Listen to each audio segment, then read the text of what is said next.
I think it all still works.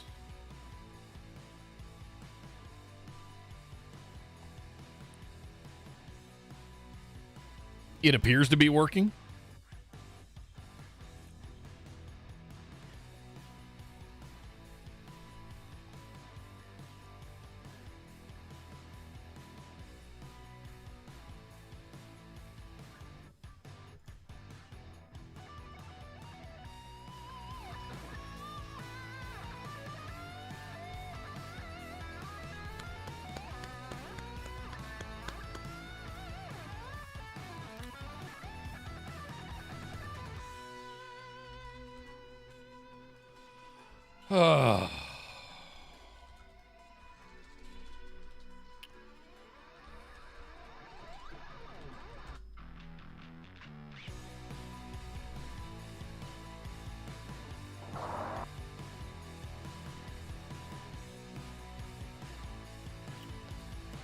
For lunch today, I did my meal prep. Are you going to a meeting, Drew? Okay. I did my meal prep. And we got chicken and rice, Old Bay blackening seasoning. We've got some butternut squash cubes and broccoli. Yeah.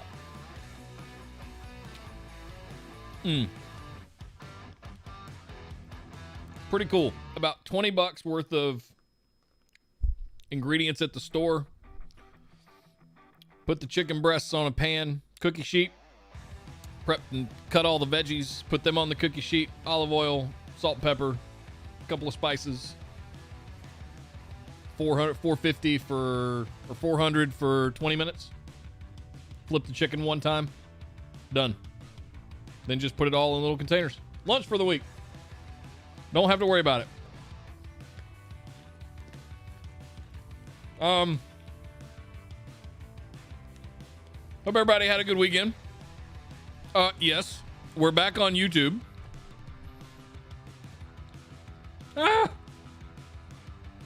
It feels foreign. Like I can't express to you guys. Like, I know YouTube. I started on YouTube. I left and went to Twitch, I think 18 months ago. Now coming back, it's the same stuff. It's still OBS.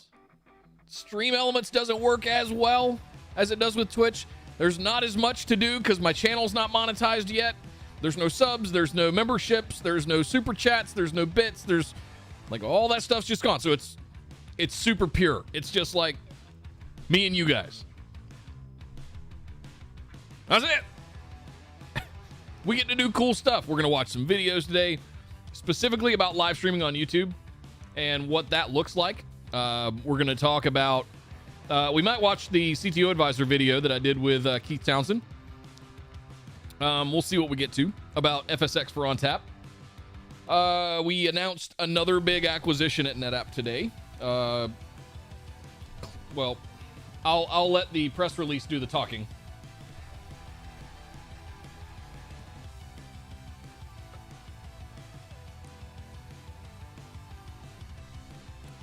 While I finish my lunch. And then we'll talk about it.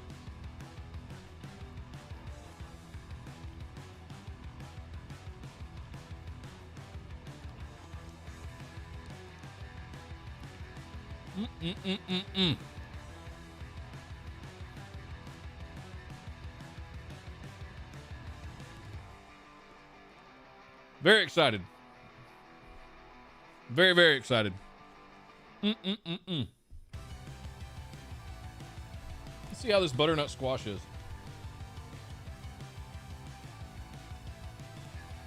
That's pretty good. Broccoli's all right. Broccoli you eat because you have to. Nah. Like when I eat broccoli, I just want to take like melted cheese and put it all there, like broccoli and cheese soup or something like that.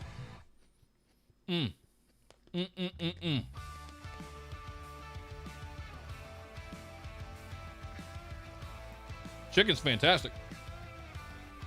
It's the first time I've used that Old Bay blackening seasoning. Well, first time I've used it on chicken.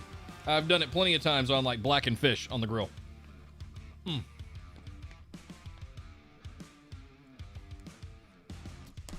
So for those that have never joined us before, welcome.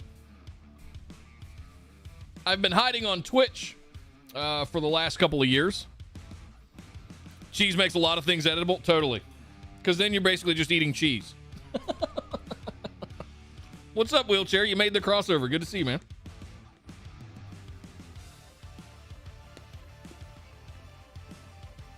Yeah, I do this for the same reason that Steve Jobs always wore black turtlenecks and Zuckerberg wears the same outfit every day. Like, this is one less thing I have to think about. It's just there, and I nuke it for 2 minutes, and I consume it in 5, and I go about my day. And I got tired of making, I kind of got tired of making sandwiches. I got a little sandwiched out, so I wanted some, like, food, not processed cold cuts. And it's good. One less thing I have to think about today. All right. Let me chomp my way through this broccoli. Then we're going to talk about the change, what to expect. We might have to fix some stuff.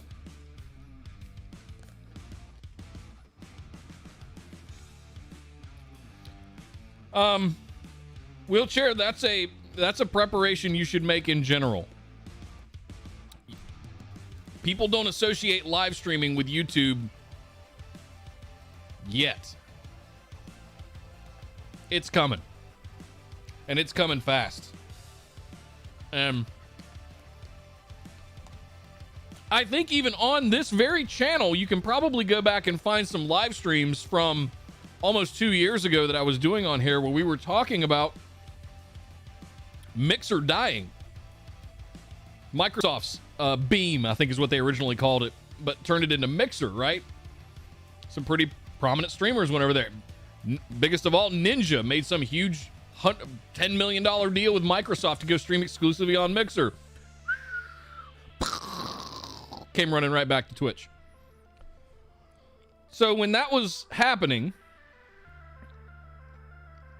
YouTube did not have a lot of the functionality that you typically associate with Twitch chat. Gifted subs, hosts and raids, Twitch Prime, like a lot of the live streaming things that you would think about that happen on Twitch. YouTube would have, they didn't even have memberships. Well, they did to an extent, but I mean, like, not to the fact that you could like have emojis and badges and all the things that you associate with live streaming on Twitch.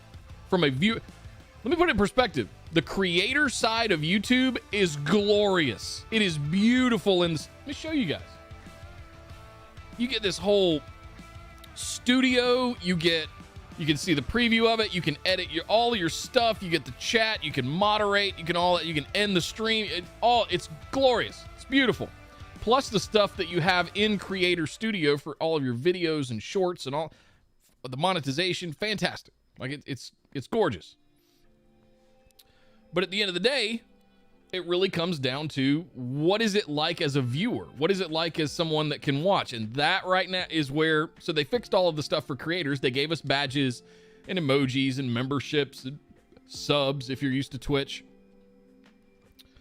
But they're slowly adding things, and they're taking very much into consideration is just copying everything Twitch has done for 10 years the right thing to do in 2021, or are we going to look at it from through a different lens? And how do we fix the problem that Twitch has always had? Discoverability. How do we adjust our algorithms? How do we engage with people more? How do we do all of that? They introduced Shorts earlier this year to be a kind of TikTok equivalent. Instagram's got Reels. TikTok is independent. I'm sure it'll get gobbled up by somebody at some point. Look at Snapchat. And then you've got, or they'll go public, who knows? And then you've got YouTube Shorts. I think when Mixer was dying, YouTube was the one that I was in the back of the room just waving the flag going, oh my God, you're going to wake up Google. You're going to wake up the sleeping giant.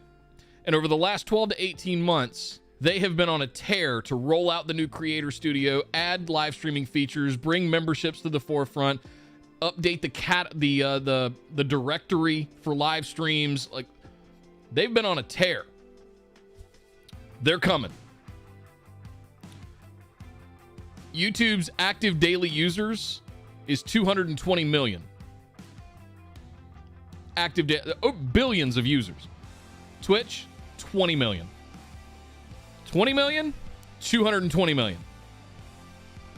Not to mention the fact that you get more than just a directory sorted by most viewers, like you do on Twitch. You get, if you go watch one of my videos right now, you'll see in your recommended feed right at the top that I'm live right now and that you can come chat and hang out with me.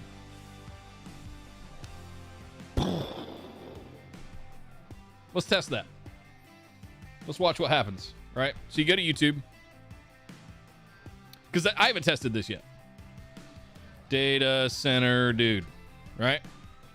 Oh, there's my channel. Oh, there's my live stream right there. And let's just say that you happen to run across my new NetApp video from earlier this year. All right, somewhere in here, it's not working though. It's not doing it. It shows it on my channel, but a lot of the times you'll see down here, I wonder if it's doing it because I'm doing it. What if I switched over to Busted? Well, let's try this from another account, right? Let's switch over to BWO. If you're an enterprise IT or data center Did that work? You've had it pretty good for the last decade. Things with virtual is... So ideally, what you would want to see is over here in the recommended feed, you would see the fact that you're watching my video. Hey, did you know I'm live right now? You can come over and jump in and chat with me. That kind of stuff would be awesome, right? You can see some of my videos here, but if you go to back to the main YouTube page and you can see right here that I'm live, right? That's what the little symbol means. I'm not sure how it looks on mobile, but if you just go down to live, here's how you can see all the live streams currently. Pat McAfee shows on. The Volcano stuff is probably live streaming. You get a lot of crap. You get a lot of news crap. I won't name names. He's on the screen there. Several of them are. Let's see. Dr. Disrespect is live. Dr. Lupo is live, right? So if we pop into Doc, what's going to load here? We got his chat going. Right? So BWO, I have subscribed to my channel, and it sees, hey, it looks like you're watching a live stream, even though it's Doc.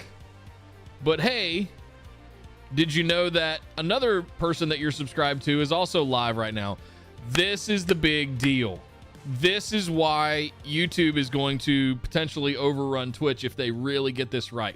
There's some things that they still need to fix. There's about 10 things that are kind of still hanging out there that we need to get crossed over. But it's promising, right? It's kind of a big deal that we can do this kind of stuff now. And eventually you'll see the join button down there. Once I get the channel monetized, I get enough subscribers and I get enough watch hours, which is kind of a self-perpetuating thing of why I'm bringing the live streams back over here to get more watch time. Because yeah, I can make 10-minute videos all day, but we need to get the watch time up. So my 3 times a week live streams can be over here just as easily. And frankly, I'm looking at it as a way to consolidate content down. So it shows you that I'm live in the recommended videos. There you go. That's kind of perfect. That's exactly what it's supposed to be doing. Thank you, David.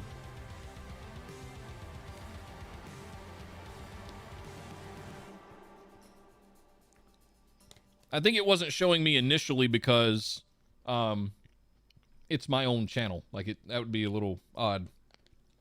Even though it shows me my own videos, like I don't need to see recommendations for the videos that are on the same channel that I'm currently logged into. That just feels weird. Why does it do that? I don't know.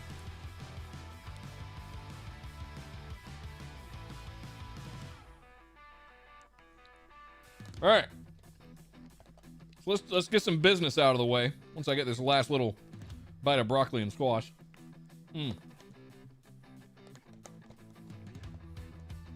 Having lunch with DatacenterDude. Live on YouTube. Bet you never thought you'd do that. All right. Tomorrow, VMworld keynotes and general session. We'll be doing a watch party in both the Orbital Jigsaw Discord and the official NetApp Discord. It starts at 9 a.m. Pacific, so noon Eastern, and I believe that's 5 p.m. GMT. If I'm doing my time zone math right, I believe it's 5 hours East Coast to GMT. Oh, that's right. It's still daylight savings, so it's 4 hours. So 4 p.m. Was the jump to Twitch because of the smaller monetary thresholds? No, and listen, for me personally, it's not about money. It's about you guys getting all of the widgets and the tchotchkes and the stuff, right? YouTube doesn't offer any of that. Well, they do now, but we got to build this channel up a little bit more. So that's kind of one of the reasons to move back here. The move to Twitch initially was because things like Stream Elements, Discord, don't really have a lot of extensibility for YouTube Live. So a lot of the things that viewers take for granted that make it easier to build interactive streaming communities for creators aren't really like universally supported like they are with Twitch. Like, does it even show I'm live right now in Discord? No. It says I'm listening to Spotify. So right there's no built-in integration. Or do I just not have something added? Hang on. Let's see. OJ server settings, integrations. Yeah, so you can only add a partnered channel. Connect your partnered YouTube account to add it to this server.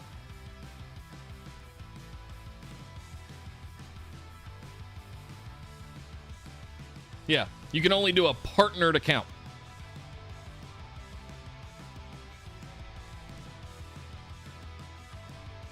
So basically, I have to wait until I get monetized, submit my partner application, get that, and then the integrations kind of start working with Discord to be able to like show that I'm live, that I'm streaming, that I'm live on Twitch. Right? Those are the little like nuanced things. Had absolutely nothing to do with monetization.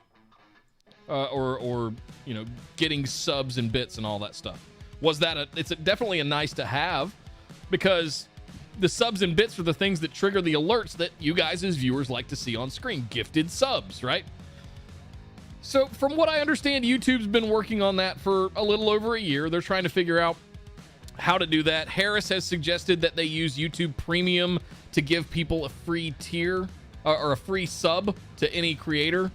I think they're working through the nuances of all of that. I don't know. I don't know what it'll become. At the end of the day, this is a strategic move for me personally to try to consolidate all of my content in one place and allow you guys that are watching the new videos that have been coming out to come and interact live and ask questions, any of that kind of stuff. Plus, it's I don't have to explain to people what YouTube is, right? I probably at least once a day have to explain to somebody what Twitch is. It's kind of like going back about 6 or 8 years and trying to explain to somebody what a podcast was that I had to do daily. What is a podcast? Why should we invest in this? It's because you guys get to come and hang out with me for a couple hours 3 times a week, or any sort of special events like watch parties or anything like that we all do together. We build one big community right here in one central place instead of trying to do videos on YouTube, live streaming on Twitch, shorts on TikTok. No, bring it all together. Let's have this kind of bigger strategy of just building a beachhead on YouTube. Like, that's one of the things that I think creators are forced into a position to do. You have to pick a spot. You have to make a bet. You can always change and you can always move. But I think as I've gone throughout this year, I think it's always been in the back of my mind that I was going to come back to YouTube. Especially once I started doing videos in 2021. Which I've put out, I think, 5 now. It's definitely less than I've wanted to do. There's been some hurdles along the way, and it's been a learning process this year, but one of my goals going into, frankly, from now, we had to retire. I had to retire from BWO last week. That was a very time-consuming thing. We've got a little bit of business left to do as far as that's concerned to get it behind me, but I am hyper-focusing everything on DatacenterDude, above and beyond what I do at NetApp for work and everything, but live streams, videos, all of that, hyper-focused. I'm going to have all this free time now to write, which is important because I didn't have that before. It's the hardest part of making YouTube videos, is taking concept or brainstorm nugget to actual written script or content that can then be filmed and edited into a proper video. Like, it's important. And I never gave myself enough time for that sort of creativity, free thinking space. It's completely necessary. You can't get away with doing it without it. I'm a little upset that Discord doesn't show when you're live on YouTube. That is, frankly, disheartening.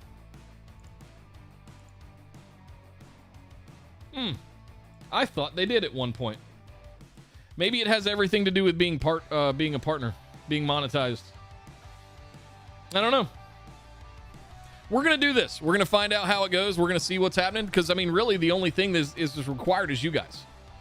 And the beauty of YouTube is that it stays around as a VOD forever. There's no 30 days or 60-day expiration where it falls off. It's here forever. So I can actually, once I end the stream, I can go fashion it into a video, edit it with the native editor if I want to, chop the front and back off, however I want to do it. And it becomes a video on the channel, content that people can use to discover you by. It's fantastic. I love it. All right. So let's talk about Cloud Checker. I have to be careful here because we've announced our intention to acquire. We haven't announced the acquisition. Like, if we read the blog from Cloud Checker, should be a pop-up. There it is. Read our blog post. There we go. Today marks the beginning of an important new chapter in the journey. We signed an agreement to be acquired by NetApp. Right, so we are to the wire. This is officially known as announcing the intent to acquire. There still have to be filings done. Everything has to go through the checks and balances, all of that stuff. But the two companies have come to terms to come together, better together at the end of the day. Specifically, one of the things that we love about Cloud Checker is the way that it can, one of the biggest hurdles that companies and users have dealing with the cloud is costs. And one of the things we've tried to do by acquiring Spot a year ago, September actually, was expose and help people control and right size their workloads using the various Spot components to be able to control those costs, rein them in, because most people don't know what they don't know is the best way to explain that. They don't know how much it's going to cost to run a particular EC2 instance or a particular Azure VM for 2 years. What's that going to cost? What if I need 100 of them? What's that going to cost? How do I plan and budget for it? We know how to budget for a 3-year refresh on a storage array. We've mastered that art. As admins, as resellers, as manufacturers, we got that down pat. We've kind of got to reset here and rethink how we do things. So what if I told you that Spot could take care of a lot of this for you by right-sizing them based on the actual real-time metrics of what your workload demanded? Non-disruptively to your end users. Do you need a bigger instance? We can proactively change that instance for you based on some machine learning. We can kind of harvest some metrics around when your busiest times are, move your machine up to a higher instance type, and then move it back down. It works great. It's sorcery, right? But we also need something that can go in and provide some governance, provide some, I don't want to say change control, but some cost oversight, recommendations, all kinds of stuff. And Cloud Checker has been one of the leaders in that space. So this is we loosely refer to it as a tuck-in, but this is going to be one of those that complements the greater Spot portfolio and augments some of the things that we've been doing with Spot since acquisition. So it's very excited about this one. It's going to make something that's already great even better. It's going to help customers, especially in regulated industries. That's key. Understand their spend, be able to budget and report on that spend. It's a big deal. So we're excited about it. Welcome, Cloud Checker, to the NetApp family. Well, not officially yet. Just the intent. Just the intent. But welcome, Tim McKinnon and his entire team. Fantastic. Welcome aboard. Okay. You guys can read that blog post if you want to. I'll post this in chat here in case you guys want to see the Business Wire article or post. Oh, wow. The URL is longer than 221 characters and it's not letting me post it. Really? Let's see if it works over here. Sign into chat. Okay. All right. You know what? You can just go away. I don't need you. I'm still learning all the I'm relearning all the whiz bangs of YouTube here, guys. Why can't... That is crazy that someone made a URL that is 221 characters. Jesus. Well, I don't know how to send you that. Maybe the NetApp... is it pr.netapp.com? Or newsroom? Nope, that's not it. NetApp newsroom. There we go. Press releases. Loading. Come on. Hey. Yeah, see? Nice and short and sweet. So there you go.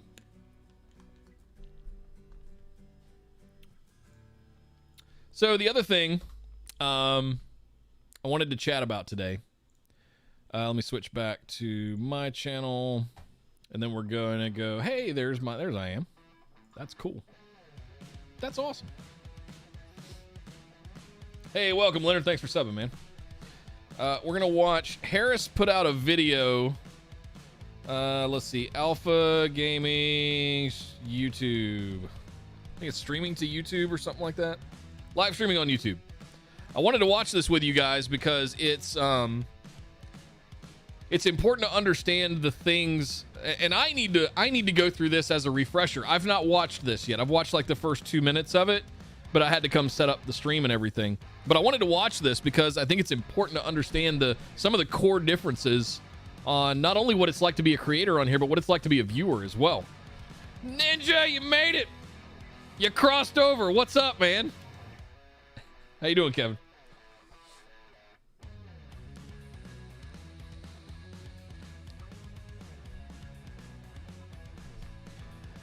Oh, I guess I can make... I don't need this whole window for OBS. Now that I don't need all the widgets and stuff. We can refactor all that stuff when we hit our goals. When we hit the goals. There we go. Yeah, good times. Yeah, definitely. We're going to be doing some fun stuff, guys. For those that don't know, I announced my intention to relocate to Las Vegas earlier this year. A couple of weeks ago, we closed on the house.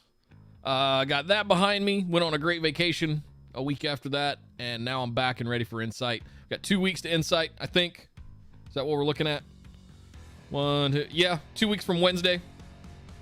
Got some final videos and stuff to button up, all of that sort of stuff. But we're going to be doing some stuff here on the channel.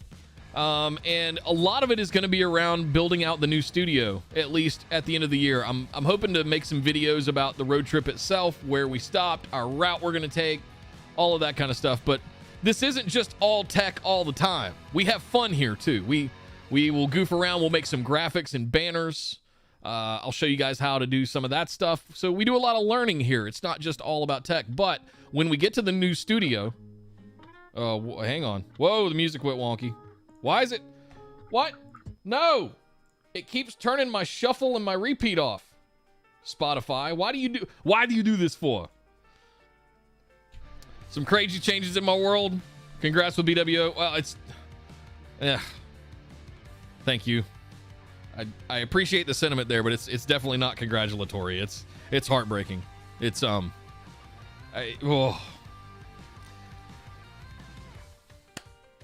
gonna focus on Data Center Dude before I get upset. So I'm moving the week after Insight. So literally Insight ends on Friday the 22nd. The following Saturday, all this is getting torn down, and it's gonna take me a couple of days. I got to tear down Data Center Dude's data center over there in the closet. I got to unwire everything. I'm probably going to be about 2 or 3 days without internet access.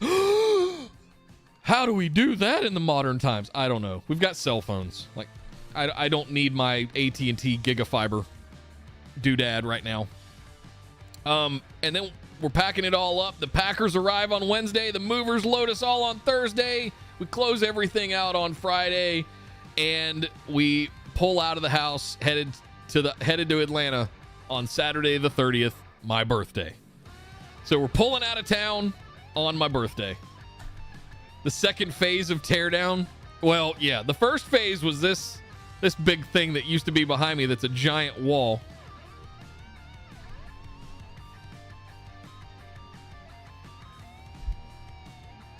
Yeah, she did not fare too well. It was time to die. It was time for it to die. Yeah, and then we're driving. Oh, I guess I can show you guys this.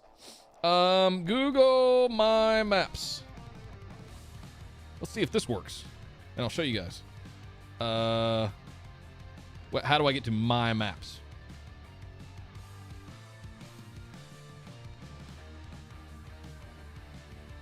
No, I don't want Google Maps. I want My Maps. Is it Google Trip Planner? Google My Maps. Yeah, where's... No, I want... Where's my... Did it not save my maps? Oh, don't tell me. No. All right, hang on. I got it in the Discord. That's a little disheartening. Where did it go? There we go. All right.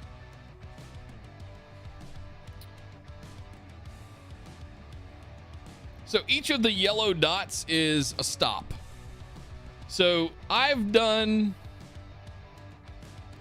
this route, the northern route, straight across. It's I-40 all the way across. You never make a turn until you get to the Hoover Dam.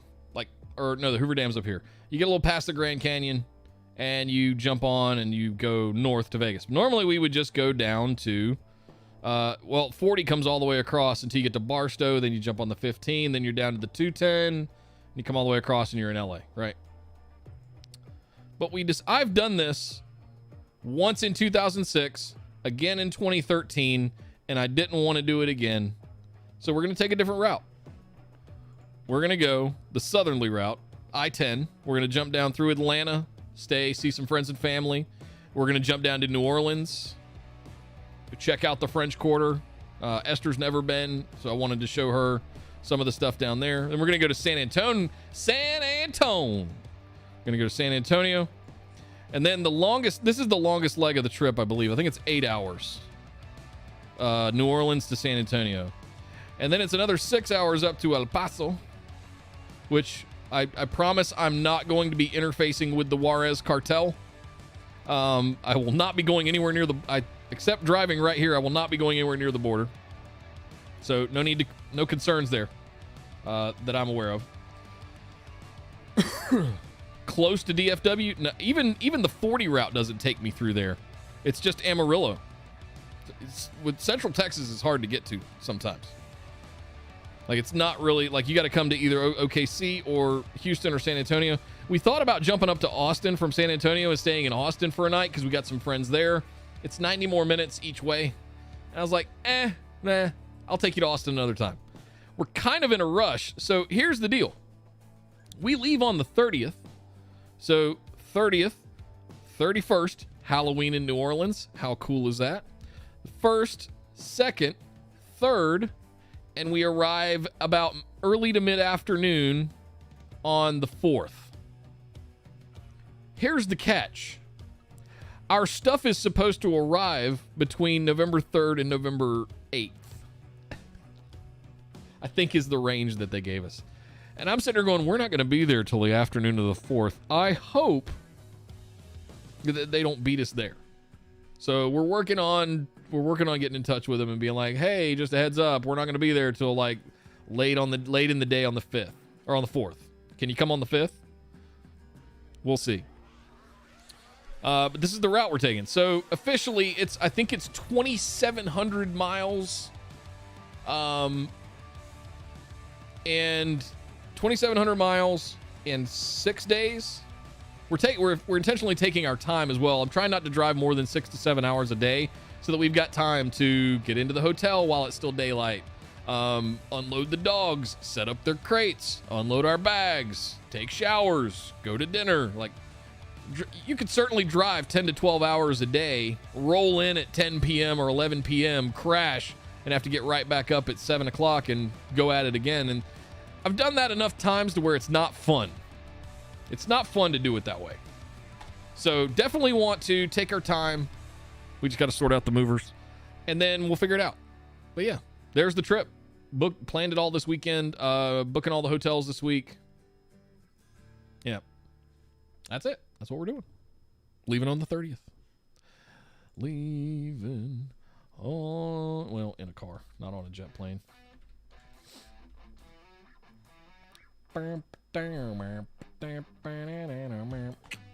So October 30th. Wait, where'd it go? Oh, it's my camera's covering it up. Sorry about that. That there. And that there. So we're leaving on the 30th. Insight is the 20th, 21st, 22nd. Right? I told Esther, I said, I'm not doing anything. Originally, we were going to do this after Thanksgiving, but we were able to close rapidly on the house, and we were able to get out of our lease 1 month early here, which is not a big deal. They got people lined up to rent it. It's not a big deal. So I told Esther, I said, no earlier than Insight. Like, I can't tear this apart and make videos and do live streams and all that stuff. So after the 22nd, the 23rd, Saturday the 23rd, I start tearing all this stuff down, staging it all, packing, getting it ready for the Packers, separating what we want to donate and give away.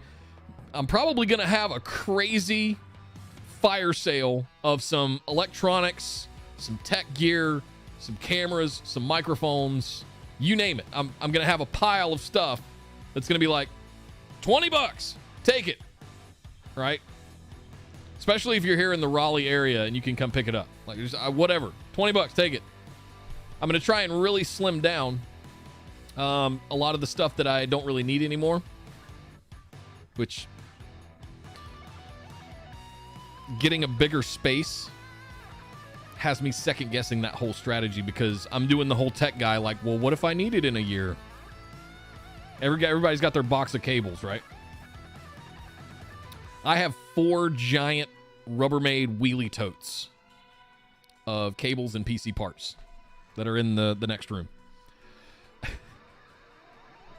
I'm going to be going through all of it. We'll see. We'll see. I may just move it all and then kind of, as I'm setting it up, see what's left over. Because I don't know. I'm one of those people, the last thing I want to do is get there and be like, I needed that thing that I sold to somebody that was $400 and I sold it to him for $20. Right? You never want to get to that. I'm not a crazy hoarder, but I'm a little bit of a tech hoarder. I own that. I admit that. But a lot of the stuff has come full circle and ended up getting used again. I found an AdaptTech RAID card. an Adaptec RAID card, an 8-drive RAID card, hardware RAID card, PCI Express from an old Windows media server from years ago. I still have 12 of the 1 terabyte green drives here from it that I'm still trying to figure out what to do with.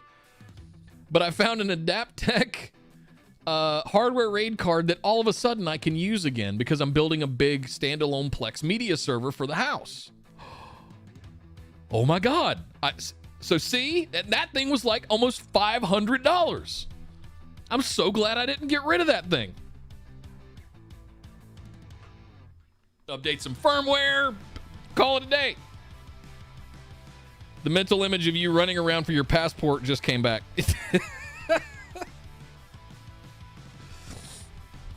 I need to put that story time, that 1 hour of me telling that story, up here on the channel as a video. It's a little bit long for a YouTube video. Maybe I could cut it down, but part of it is the narration of the story. And I don't know. We'll see. We'll see how it goes. So Insight finishes on the 22nd. Teardown 23rd through the 26th. I've got 4 days. Now, the dirty secret is that my back is killing me today. My knees are killing me today because we went on a fire selling session on Facebook Marketplace over the weekend. We've emptied out an entire bedroom suite, the entire loft of power recliner furniture set up, like the home theater setup. We underpriced that one because there's about 15 people in line to come get it. It's just off of Facebook Marketplace. We didn't list it anywhere else. And I'm regretting, like, we didn't really go through and think about what all that stuff was really worth. But anyway, we have no media center downstairs for a soundbar to sit on. It's just sitting on the floor and the Apple TV. Luckily, the TV's mounted on the wall. So all the home theater stuff's going to be gone. Our downstairs guest bedroom suite, whole thing gone, picked up yesterday. We've made several $1,000s just in the last 48 hours. Just liquidating stuff. I said liquefying. Liquidating. Not liquefying. We're not liquefying furniture. So we're making it a lot easier. We sold the kitchen table today, another piece today. Like, a lot of stuff is gone. So what we're doing is we're setting up some empty rooms to pre-stage for the packers. If you've never moved and hired professional packers before, it's not Aaron Rodgers, and they're not from Green Bay. But they come in with stacks of boxes, and they take all of your stuff out, and they wrap it, and they put it into boxes, and they tape it up. When they pack it, and they put it in a box, and they tape it up, it's fully insured. If you pre-pack stuff and hand them a box to deliver, it's not. So, what do? How do you, being this is my 5th time doing this, the way to do it, and my mom taught me this actually. The very first time I moved from, or I guess back to Raleigh to LA, 2013. She said, take everything out of the cabinets and create organized piles so that they can just come in with their boxes and they pack that all in the boxes. They don't have to move, right? So take all the dishes out of the cabinets, sit them on there in organized piles on the counters, and they just come in and they pack. They pack, just pack. And you go sit on the porch with a 12-pack and watch. Enjoy the show. And you know what? I've done that 2 times, and it's worked brilliantly. Take everything out. Plus, it forces you to go through the motions of throwing shit away. Because if you just had your house and it was all like day-to-day life, and you walked out and you let a team of 4 or 5 packers come into your house and just go nuts, you'd have no idea where anything was. 2, half the shit they pack you didn't want to keep anyway. So kind of this whole process is, it allows you to go through and clean out a lot of stuff that you don't need. Me personally, ain't nobody coming in this room until I have organized it. So having a nice big staging loft out there for me to kind of take out piece by piece. I've got all the boxes for my monitors, all of my hardware gear. That closet over there in the workshop that's behind the bench has all of the small boxes for cameras and microphones and all of that's getting boxed up, and I'm putting it over in a pile or putting it, some of it's going into the big totes that they can just wheelie onto the truck and haul across the country for me. Third time doing this, it's pretty easy, but so the stuff purge aspect of moving is such a hassle, but such a benefit. Oh God. Toilet brushes and crap and like just stuff you just don't need. And it's kind of a blessing that none of them normally take chemicals because of the hazmat rules of the interstate freeways and interstate regulations. They have to mark the trucks hazmat and all that stuff if you have chemicals on there. Yeah, just spend $100, get a new batch of chemicals when you get to where you're moving. Get a new bottle of 409, a new bottle of toilet cleaner, a new thing of Comet, and call it a day. Throw that stuff away. What's up, Jason? It's good to see you, man. When you move from Leeds back down to Cambridge, you got a massive skip and filled it, as well as a load of stuff going to charity. Yeah, then the movers get totally. So we thought about. I remember when we left my apartment in Sherman Oaks in LA to come back here in 2018. I was on the third floor of an apartment building, and the apartment building had it had a trash chute, but it was like small, right? You could fit a kitchen size 13-gallon kitchen bag in there. Maybe. You could barely get a pizza box in there without like folding it in half. So we had shopping carts that you use in LA in apartment buildings to be able to bring up groceries from the parking garage on the subfloor, right? So you'd unload, go to the grocery store, get groceries in a cart, wheel them out to your car, empty the cart into your car, drive your car home, empty the car into the cart, bring the cart upstairs, unload your groceries, bring the cart back downstairs. It's apartment life. It is what it is. Esther and I scrubbed that apartment. I don't mean literally, but I mean like we scrubbed it of stuff to the point that I think we took almost 30 shopping cart loads of crap. Because if you think about all of that, that's all weight. Anything that's liquid is weight. Anything that's heavy is weight. What is the largest expense of hauling stuff across the country? Fuel and weight. So the less weight you have, the less furniture you have, the less stuff you have, the lower your moving costs are going to be. So it works out. It's handy. So I'm starting on the 23rd. This place is getting shut down, torn down. I'm sorry to say we're not going to finish Mega PC, but it's kind of a blessing in disguise, if I'm not mistaken, or if I'm being serious. Because I've got all the plumbing done, but I haven't put the first drop of liquid into it yet. So I can literally just take that, pull the graphics card out of it, put that back in. It's just because it's a $2,000 3090.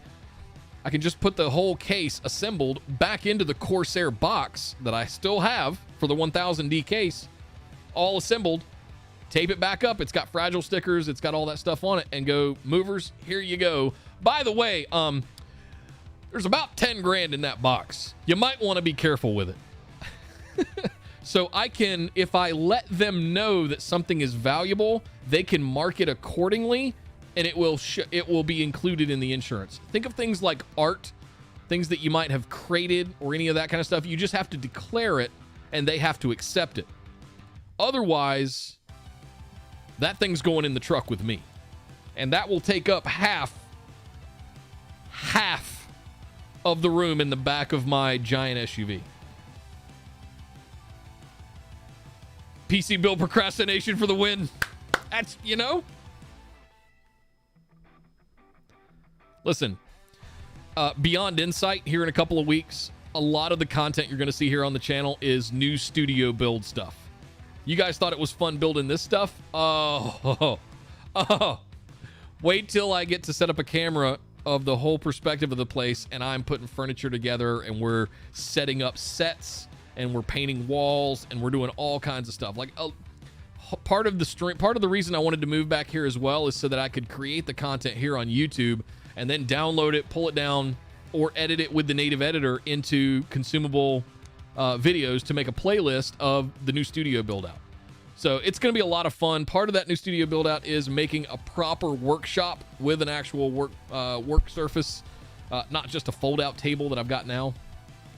But we're going to put the steel pegboards back up, right? We're going to have a proper workshop in there again. Same kind of thing.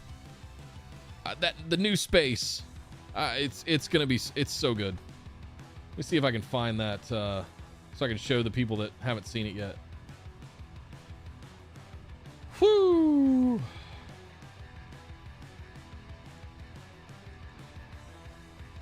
Yeah. So I can show you guys some stuff here. Can I blow this up anymore? I don't think so. So this is the 3rd floor. You walk up the stairs here. It's got its own independent HVAC. It's got its own independent thermostat over here right at the top of the stairs. It's very, very bright, which I'm not a huge fan of. I'm going to cover all these up because I want to control the lighting in the space. But this is from this wall over to here is 33 feet. The width is 16 feet. 16 by 33. Now you might notice this little kind of alcove cut out into the banister and the railing right here. That's because there's support walls underneath that, and that's part of the stairwell and everything. What do you think would go really nice right there? By the way, I don't know if you can see them in the picture. There's a couple of in-ground dual power outlets right there. What could I get an electrician to do with those runs? Maybe put them on their own independent 20 amp breakers?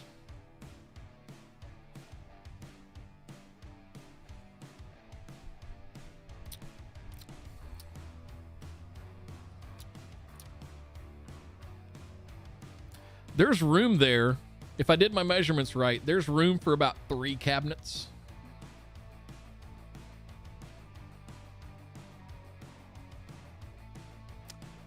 DatacenterDude's Data Center 2.0.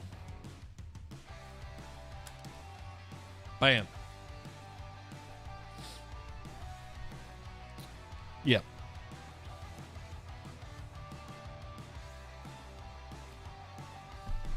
So I have somebody in the house this week because it's got a lockbox on it. We've got people coming to paint. We've got the electrician coming to look into doing that, plus low voltage Ethernet stuff, Cat 6e throughout the house. We'll see. We'll see. He's going to go through and inspect. I've been in the house a grand total of about 20 minutes. And then we raced off to do other stuff. Is there a door at the bottom of the stairs to close it off? No, not currently. However, we were looking at extending this part out over to kind of close off the floor and give me another area back here in the back that would kind of go over the top. And we could put a door at the bottom of the stairs, basically. That's down the road a ways. Then all these banisters could go away, or I could change this to something that I want. Like, we don't really need all this, but it's not hurting anything right now. So that's a project for down the road. Right now, it's about getting the carpets really cleaned. We're gonna get everything painted white in the house. It's got this bluish gray kind of stuff on it, which, I mean, we're not. It's fine, but it's a little more blue than we really like.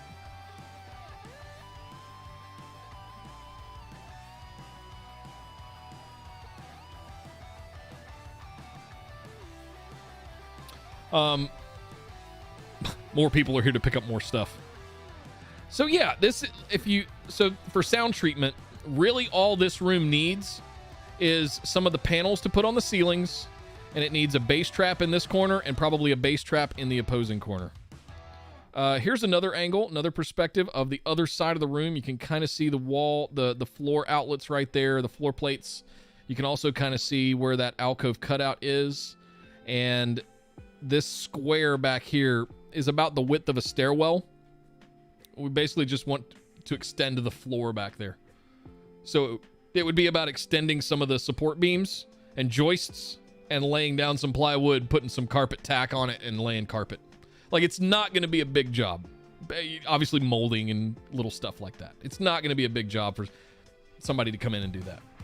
it's really about making sure that it's up to code. And remember, this is a 3rd floor, so if I come in and start dropping thousands of pounds of server and array equipment up here with cabinets, like, I got to keep that in mind. The reason this is a support joist where this inside part of the stairwell is.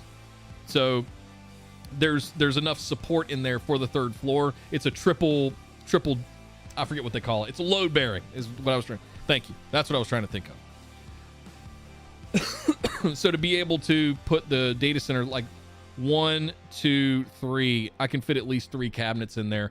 I might do 2 cabinets in a telco rack. We'll see. To be determined. That's to be determined, Aaron. I need to look into what the building code is and all of that. Maybe talk with a contractor. We might have to bust open some sheetrock on the stairwell just to see what's up in there. But everything that's in the plan, like the city should have the plans, right? I think you submit all of those for the city. Engineer time, totally. Yeah. Structural engineering. And listen, the class that undid me in college was statics and dynamics. This is not work that I need to be doing. This in engineering school, this is not. Give me an engine to tear apart, give me electrical and plumbing to do all day. I do not need to be doing structural stuff. Yeah, definitely be popping. We're probably going to be popping open the walls for just big hole saw, 2-inch hole saw to be able to run cables and stuff. And you can always put the plug back in and sand it down, paint over it. It's not a. I've worked with drywall plenty. This stuff is that stucco textured material though. It's not sheetrock. It's Vegas. It's desert. It's a little bit different, but you can still put the plugs in and patch it. So not a big deal. Let's see what else. I had another picture, I thought. Yeah, that's just the stairwell going up to it. So you got the laundry room right here. Stairwell going up. On this side, on the right side of the stairwell, is the master bedroom.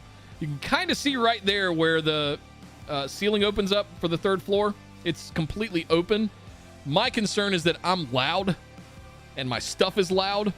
So if I'm up there banging, or if I get a storage array in there and it's constantly, it's going to come down the stairwell into the bedroom, into the hallway, and just reverberate all the way down the hallway. That's kind of why I wanted to close the space in. So we're looking at potentially putting a door here. It's a nice wide stairwell also.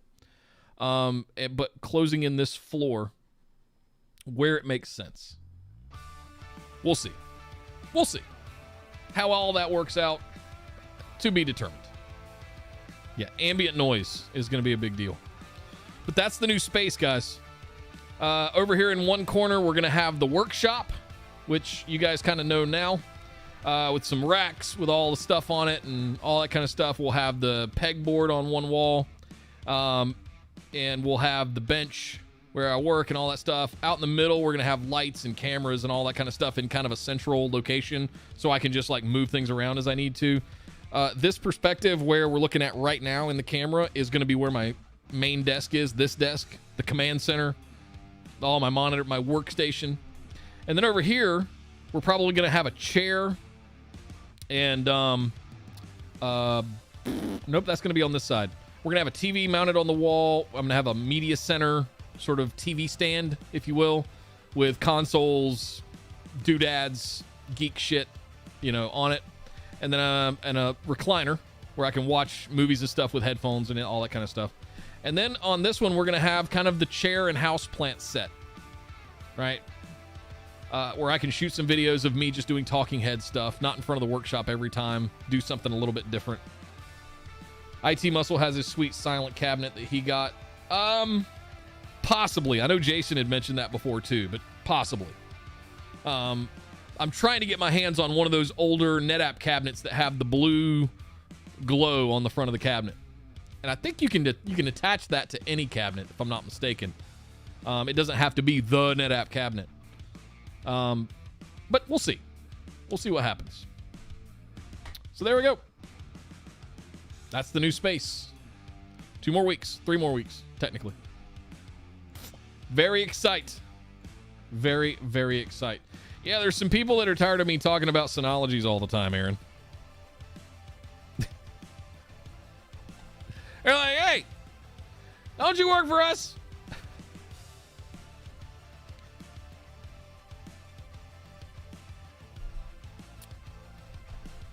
Yeah, it's a beautiful place. It's a really nice place. We're really proud of it. And it's first home. Very excited to have it as a first home. First purchase. I've always rented because I can't sit still. It's always been my problem. All right, Ninja, have a good one, man. Thanks for stopping by. Welcome back to YouTube. All right, so let's watch... Yeah, here it is. I want to watch this video from Harris because I was curious to see. He's been on YouTube now for 5 months. And I wanted to see what kind of, he just put this one up, I guess about a month ago now. But I never got around to watching it because I didn't decide until like about 2 weeks ago that I wanted to come back officially. And I've, between the vacation, I saw it when I was on vacation, or I made the decision when I was on vacation. And then last week was nuts trying to catch back up with everything. So this one's been in my queue to watch for some time. It's about a 15-minute video. I might skip through some stuff just to fast forward and get us through it. But I wanted to see what he had to say. He's somebody that's been streaming on Twitch for many years and has come over to YouTube over the last 5 months. We've seen Tim the Tatman come over. We've seen Dr. Lupo come over. Nick Merckx is rumored to be following very soon. Potentially being announced this week, it's rumored. So if that all happens, I mean, we're looking at what? XQC, Asmongold, Soda Poppin', Towley, Quinn. Like, you can almost count the number of the big train wrecks, like the number of big streamers, Shroud, Ninja, I guess, as well. You can count them on 2 hands who the elite streamers are left on Twitch. A lot of them left. A lot of them are over here. So it's all influenced the decision, and seeing people that big willing to walk away from things like gifted subs, Twitch Prime, free money, basically. That's their career. That's their livelihood, and they're willing to walk away from it. Obviously, they got a nice padding from YouTube, probably paying them the equivalent of a 6-figure salary at least just for the fact of being there. But yeah, they're leaving a little bit on the table making the move. But it's good for their overall content strategy and some of the things I was talking about at the beginning, which make a lot of sense with YouTube coming up. So let's watch this together. Let's see what Harris has to say. I'm curious of what it's going to be like to be back on YouTube. So let's see what Harris has to say.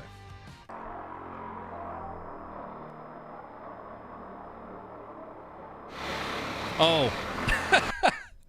All right. Looks like we're shooting this video all the way up here. Welcome to our temporary He's building a new house. Upstairs storage room. Let's talk about streaming on YouTube. We got test bench PCs. We got guitars. We got rugs, furniture. Don't judge me for this room. I moved over from streaming on Twitch to streaming on YouTube. When did I do that? Can I look this up? Yeah, I moved over from June. Twitch to YouTube almost 5 months ago because May. I saw opportunities here that Twitch not only wasn't giving, but I gave up on hoping that they would eventually give. And as a couple other large streamers like Dr. Lupo and Tim the Tatman, and reportedly a lot of people think Nick Merckx is also moving over. I see a lot of people also interested in moving. So today I want to talk about the things that I've learned over the past 5 months, the things that you need to know if you want to try streaming on YouTube, how to set up, best practices, all the fun things, monetization, the things that are different. Let's talk about them. Like, let's just go over everything you need to know if you're considering It is very streaming different on YouTube. We got 5 categories here. Let's talk about how to set up your first YouTube live stream, how the whole system works. Let's talk about monetization. I also want to know if I'm doing shit wrong here. That's what I'm like, the studio behind the scenes setting up streams. Like, you got to give it a thumbnail, you got to give it a title, you got to do all this stuff that you normally on Twitch you just hit start streaming. Maybe you edit your title to whatever relevancy you're going to be talking about, give it a category. That's kind of it. And you hit start streaming. Over here, you got to pre-stage a lot of stuff. And then you got to do a lot of cleanup after the fact. So I'm wondering if maybe I'm just doing it wrong, and maybe he's going to show me something and be like, oh, I can just set it up like Twitch. So I just go live. Okay, I'm hoping that's what I get out of this. Monetizing your live streams, all the different ways you can make money while you're here. Let's talk about getting you discovered and getting people into your live streams, because it's very different than it is on Twitch. Okay. Let's talk about organizing your channel. Where should you put your live streams when you're done? How do you fit it in with videos and shorts and all the other things? And then, of course, probably most importantly, let's talk about the big differences between Twitch and YouTube, what you can expect, and the things that you need to know with the transition. Let's start by answering something I see asked a lot on Twitter. There is one thing you have to do before you can go live on your channel. You gotta turn it on. You have to enable live streaming. You do that by clicking the Create tab in the top right corner, click on Go Live, and then click Enable. You will need to have a phone number verified first, but once you click Enable, for some reason, YouTube requires you to wait 24 hours before your first live stream. I don't know why. If you're trying to go live, make sure you create your YouTube channel the day before, and you'll be good. I created a whole new Streambeats Originals YouTube channel just to screen record that. Go subscribe to it. We don't have any videos on there, but we will. So you have streaming enabled. Let's talk about how to set up that first live stream. The live dashboard is much different on YouTube than it is on Twitch. It's a little bit overwhelming to look at, but you have a ton more control over your live stream than you had on Twitch. And by the way, you get to the live dashboard by either clicking Create and going to Go Live like we did before, or just clicking the Go Live icon from the Creator Studio. From the live dashboard, you'll want to click Manage and then Schedule Stream. That's how you're going to set up every live stream. In here, you do a lot of things like you do with a YouTube video. You set up a description, you set up a title, you set up a thumbnail. Anything you need to do to set it up, you do right in here. And I know a lot of you are thinking, like, I have to do this on every single live stream on Twitch. All I had to do was click Go Live. No, actually you don't. Once you've done your first live stream, in the future when you come back here and click Schedule Stream, you can actually click a button that says Reuse Settings, and it just takes your previous I remember settings, that. your title, your description, your thumbnail. Hey, what's up, Anna? And throws it on the next one. They used to not have that. We're back learning in my day. about we're learning about streaming on YouTube instead of Twitch. So this is it's some stuff I'm familiar with, some stuff I'm not. Welcome back to YouTube. Kids have it easy now. But as for the thumbnail, I find creating a live thumbnail to be difficult. Creating a video thumbnail is also difficult. Yeah. But at the same time, you know what the topic of the video is going to be, and you create it around the title and the topic of the video. With this, you don't really know what the topic of the stream is going to be until you've already streamed. I really like, and I've adopted the Valkyrie strategy, which is you make one really nice thumbnail that totally pops, and you put that on every single live stream, maybe with a slight variation here and there depending on what you're playing. I think this alleviates the pressure of having to make a thumbnail from every single live stream, while at the same time, I feel like your audience, once they've grown to enjoy your streams, they see that thumbnail and they're like, oh, this is a live stream. I need to go watch this. Yeah. A couple of the things to set up before you're ready to go live. One, you'll notice you have monetization options on Not here, yet, which I don't. not only let you control the ads that are plastered on your live stream, they let you turn them off. Like, let's be real. All you Twitch affiliates, how much money have you really made from ads on Twitch? Nothing. For me, my ad revenue as a partner with about 1,000 viewers, my ad... That's a good question. That's a good question. You know what? I want to show you guys something. I'm going to show you guys something. Boop, boop, boop, boop, boop. Boop, boop, boop. Beep, boop, boop. Beep, boop. Beep, boop. Now that it's retired, now that we've moved on, I wanted to share with you guys some stuff.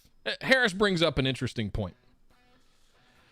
The blank spot on the wall is going to tell you, listen, it's, guys, I got big plans for the new place. It ain't going to be bookcases and shit on bookshelves. Give me a month. Give me 2 months. We're going to build it all together here on stream. All right. Once I get the internet up and I get the desk stood back up and I get the PC powered back on, we're going to build some cool stuff. Give me a month. Let me get moved. It's going to be awesome. And you guys are going to be a part of it. What you're looking at is the back end of Twitch on a affiliate channel that was monetized, and we would see anywhere from, let's say, an average of 10 to 20 viewers, okay, per stream. And we streamed 2, sometimes 3 times a week. Let's see, a total of about 6 to 8 hours a week, all right? You would think that brings in some decent money, right?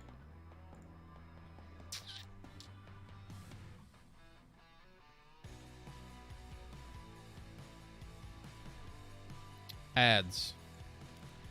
$3.49.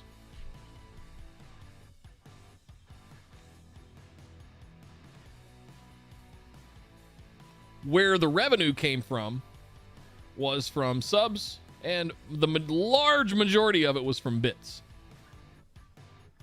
So, when you hear people talk about, I need to get affiliate on Twitch, a lot of the times that's not about ads, that's about being able to receive subs and bits.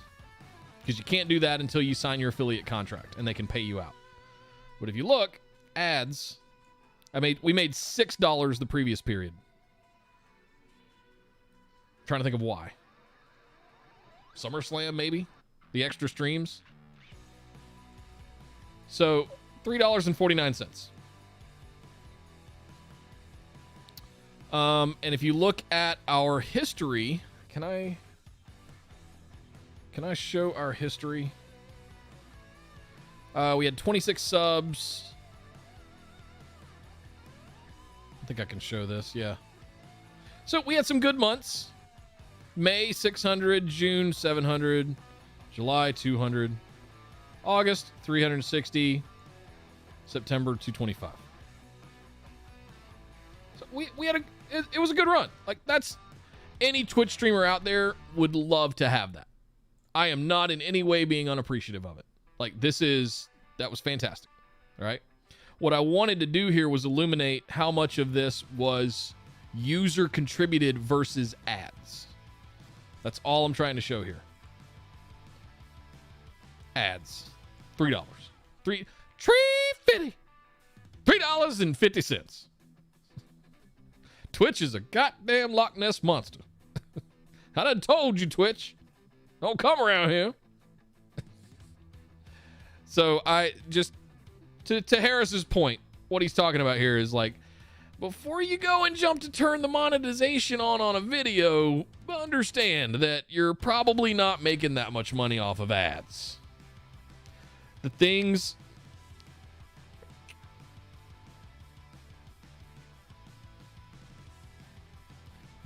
that are going to bring your income in are a monetized audience, not ads. And if you've known me for any period of time, you know that I've been on a crusade against ads and commercials. Like, I hate it. I hate the fact that I have to show you guys ads to monetize a channel or monetize anything. To get to the features and functionality that I want for you guys to have, that also means I have to allow the ads to run on videos and stuff. And it's like, you just can't escape advertising. You just can't escape. So let's keep watching.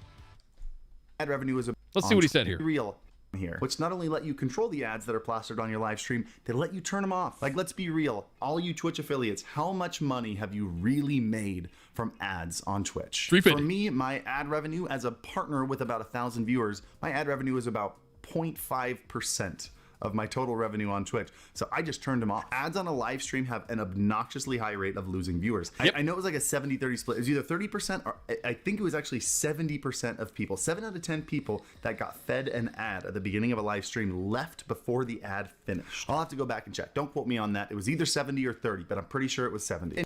I used to bounce between streams on Twitch because you can game it. You can, I'll change channels and I'll end up back on that one once, because you can make it skip the ad. But that's neither here nor there. He's absolutely right. If people show up and the first thing that they see is an ad for 30 seconds before they can watch your content, they're not going to stick around. Most people don't watch 30 seconds of your video before they bounce. So keep in mind, monetization isn't everything. Anyway, feel free to explore the rest of the settings throughout this setup, and then you get to schedule your stream, which I think is really cool. Once you schedule your stream and you make it public, it appears in the subscription feed of all your subscribers. Yep. But it doesn't give them a notification yet. Because why would you want to give someone a notification that you're live and then make them wait a couple minutes before you actually go live? Looking at you, starting soon screens. No, this way you can actually have a starting soon screen that people can pile in and start talking and see that the stream's about to start. There's a countdown there. And then when you hit go live, then everyone gets the notifications, and then you're there when they pop in. It's Plus, if beautiful. you want something cool for your viewers to watch before you go live, you can upload a live trailer, which is anywhere from a 15-second to a 3-minute video that you can have playing while people are in the lobby before you go live. On my personal channel, which by the way you should subscribe to if you haven't yet, youtube.com/HarrisHeller, I actually have our merch ad playing before the stream goes live. All you have to do is upload a video on your channel. I don't know if I have that.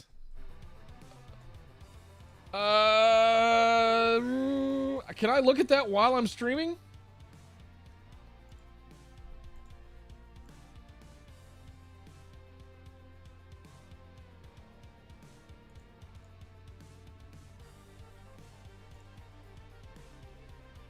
Yeah, I don't see trailer anywhere. I wonder if you have to be partnered and monetized to get that. We'll look into that one. That could be a big deal. That could be a lot of fun. You can leave it unlisted, and then you can choose it as your live trailer, and everyone who piles in early gets to watch it. Last thing in the setup phase, which by the way, I feel like this setup category went way longer than I wanted it to, but it's very important. It's probably the most important for you guys that want to go live. When you move over to YouTube, your training wheels for bit rates and resolutions have finally been taken off. You can actually stream up to 4K 60 and math like 50,000 megabits per second on YouTube. Fiber. Every single streamer, even if it's your first stream, gets transcoding options, so you don't have to worry about buffering if you set your bit rate too high. And then YouTube gives you 3 different options for available latency. You have ultra low latency, which is like 1 to 2 seconds of latency. You have low latency, which is 5 to 10 seconds of latency, depending on the device that they're watching on. And then you have normal latency, which is anywhere from 10 to 20 seconds of latency, maybe even 15 to 25 seconds. The reason there are those 3 options is because if you choose 1080p, you can choose any of those latency options. But if you choose 1440p, which is actually what I stream at, you only have low latency and normal latency. You don't get ultra low latency anymore. Or if you really want to stream in 4K, you can only stream at normal latency. So it's kind of like a balancing act. Do you want super high resolutions? Do you want super fast latency? Since I stream with super high-end cinematic cameras like this one, which is actually one of my main streaming cameras, I feel like adding 1440p to my stream really makes it pop and makes it stand out. This is 1440p. 5 seconds of latency really isn't a deal breaker for most people. Same. And then the last thing you need to know, because this really threw me off when they changed to this YouTube live dashboard, is there is a switch for enable auto start and enable auto stop. And by default, I believe they're still off. Meaning when you hit go live in OBS, you're not going to start streaming on YouTube until you click the start button in the top right corner. Now, if you turn on that enable auto start button, you'll just go live as soon as it sees the feed. I did from it today. OBS. It works. But that's the important stuff. You should now be set up and ready to go live on YouTube. Let's move to monetization. Now, just like Twitch, you do have to hit certain thresholds before you can start monetizing. Monetizing? You had to leave that in there. That was embarrassing. Monetizing. Yes. Yeah, before you can start monetizing, members are just like subs on Twitch, and before you can do that, you have to hit 1,000 subscribers, and you have to hit 4,000 watch hours. Yep. I believe. And if you compare this to Twitch, where they have affiliate status and partnership status, it feels like it's kind of in between those two. It is more difficult to hit than affiliate, but it is easier to hit than partner, especially if you're doing YouTube right and you're posting videos and shorts alongside your live streams. Do that and you will monetize very fast. That's all. So if you're trying to get monetization and you're struggling, I would probably recommend you keep your live streams public after you finish the stream, at least until you hit that threshold. And then we'll talk about making them unlisted in just a minute. Also, shorts do contribute to that watch hours, but not if they're watching it as shorts on a mobile device, only if they're actually clicking on the video itself. If that makes sense. Interesting. Anyway, so you're monetized. Let's go into Creator Studio, click the monetization tab, and let's set up all your fun little money features. A handful of these features will slowly filter in. You guys will as like grow this if you your haven't seen channel, it but yet. you should be able to set up memberships and supers right off the bat. Memberships are YouTube's version of Twitch subs, but they give you a handful more options than Twitch does. For example, you can choose how many tiers you want. Maybe you only want one tier and only make a $5 membership, or if you want to get crazy with it, you can get up to 5 different tiers of memberships. I actually set up my cheapest membership at 99 cents. Yeah. That's just because I can't wait managed for to that. diversify my income so much. StreamBeats makes way more than live streaming ever could for me, so it just doesn't matter. Which, by the way, if you're not using StreamBeats, it is safe to use music for your live streams and for your YouTube videos. I use it in every single stream, but because of that, I don't have to rely on live streaming income, and I can allow my viewers to get all the emotes and everything for 99 cents, which I think is StreamBeats. Hi, Harris. Free stuff. I have the license. He provides it. It's good stuff. Use it. There's synthwave, there's hip hop, there's EDM, there's lo-fi, there's rock that we're listening to now. The synthwave stuff I absolutely love. The other stuff, The synthwave and the rock are my go-to. If you guys have been to any of my streams or heard my videos, you've probably heard for the last 2 years, almost all of my videos have either lo-fi or synthwave. Stream beats. It's good stuff. Streambeats.com. Really cool. And then I also have a $5 and a $20 tier in case people do want to support a little bit more, but it's totally unnecessary. And one extra little tidbit here. Sorry, I thought I heard something banging. Memberships actually give you a 70-30 split. You know that thing that every Twitch streamer wants? You get it right out of the gate on YouTube. Along with memberships, you also have super chats and super stickers, which are a lot like bits. You can leave it with a message or whatever. And then you can also tie in your merch store directly into your live stream. You can even pin your favorite item from your merch store to the top of the chat, which I do every single stream. That's I'm still fantastic. waiting on YouTube to allow gifted members. Like, why is that taking so long? And then, of course, a free membership with like YouTube Premium or something. Like, I pay for YouTube Premium. I love YouTube. I love that I haven't had an ad on YouTube in months. I would like a free membership though. But let's talk about category number 3. The controversial topic around Twitch that's been going on since I started this YouTube channel, which is discovery. Because you have to understand, you are finally on a discoverable platform. But let's talk about what that means, because that doesn't suddenly mean if you go live, people are gonna find you. Live streams in general are not discoverable. The reason YouTube has more discoverability is because it has more than live streams. On the same exact channel that you live stream on, you can also post full-length videos. You can post shorts. You can post stories to stay engaged with your audience, and all the subscribers you get from those videos will be notified when you go live. 100% of them. It's a big deal. What it's done is it's raised the ceiling of the exposure your stream is allowed to get, and you are going to have to work a little bit harder to reach that ceiling. I would highly recommend you start making videos and shorts now. Just take a look at this graph of new subscribers on my YouTube channel. Every one of these peaks is when one of my shorts got picked up by the YouTube algorithm and went semi-viral, not even viral, but got tens, maybe a couple 100,000 views. Suddenly 500 new subscribers in a single day on a channel that only has like 4 full-length videos posted. Damn. Start making shorts. Just do it. But hey, one more thing in here that I get people asking me a lot. People are concerned that the low click-through rate of a live stream is going to affect their videos in the algorithm. I would like to give my philosophy on the YouTube algorithm here, because YouTube doesn't make their algorithms public. But I will say that if we were to think logically about this, YouTube is trying very hard, and they're spending a lot of money to beat Twitch and be the next big live streaming platform. I don't see the logic behind YouTube then punishing creators who stream on YouTube. I've seen a lot of people complaining about it, but I've never seen any evidence that it actually hurts. In fact, I would say that Valkyrie and Courage are prime evidences that it's just not true. So to me, it feels like a much better idea to put all your content on one single channel, where subscribers from videos also get pushed to your shorts and your live streams, and vice versa all the way around, versus assuming the algorithm is punishing you when there's no evidence for that. Now that your channel hosts videos, shorts, and live streams, you're gonna wanna make this organized properly so your channel doesn't look like a mess. For example, I click on the videos tab of channels a lot, and as of right now, full-length videos, shorts, and live streams are all in that exact same tab. I think they should be separated. YouTube hasn't done it yet. One of the things I recommend you do, especially if you put a lot of effort in your videos and you want those to really show, is you unlist your live streams. If you go into your live dashboard, you can actually see an option in the bottom right. If you check that and then you box, can make a it'll unlist your playlist live on your streams channel the moment you're done streaming. And then you add a playlist to your channel called Attaboy. Previous Live Streams, or something like that, whatever you want to call it. And when you're setting up a new live stream, you can actually add it to a playlist called Previous Live Streams. That way, when you're done, it's not going to clog up your videos tab, because unlisted streams don't show up there, but it will still be on your main channel. That's where clever. People can find it if they want to see what your streams That's look good. like. I put mine at the very bottom of my channel in case people want to see them. Totally up to you. Do your thing. Final thing, let's talk about some of the differences you're going to notice very quickly moving from Twitch to YouTube.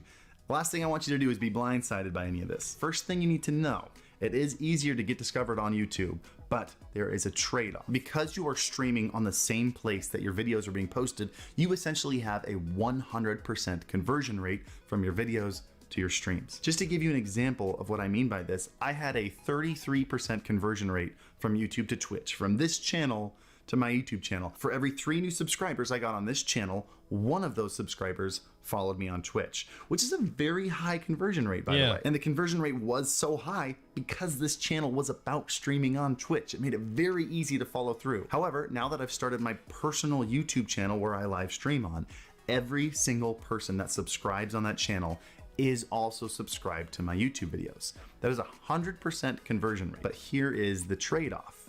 While you get a much higher conversion rate to your live streams, you are also streaming on a platform where people primarily come to watch videos, not to watch live streams. When you schedule a live stream and that live stream appears in the subscription feed, it appears next to videos, edited videos, short videos, easy to watch videos. You are competing against video content because right now, YouTube is a video platform. However, I do believe that as YouTube grows in popularity amongst live streamers and live streaming viewers and people start to come to YouTube to find live streams, I think that battle is going to subside a little bit and it's going to become more natural for people to click into your live streams. I genuinely think this is going to shift over the next couple of years, but for right now, there is that trade-off. But how long was this video? I tried to like boil it down to just the basics, just the things you needed to know, but this camera is at 4% battery right now. It was full when I started this. Damn. But I really hope it was helpful. If it was, please hit the like button, subscribe to the channel if you haven't already. Subscribe to my personal channel where I go live. I'm actually going live in like 30 minutes. I'll see you over there, and as always. By the way, that's in 4K. That video we just watched. You guys can't see it. How do I... Let me exit theater mode and 4K. He was in 2160p. Damn.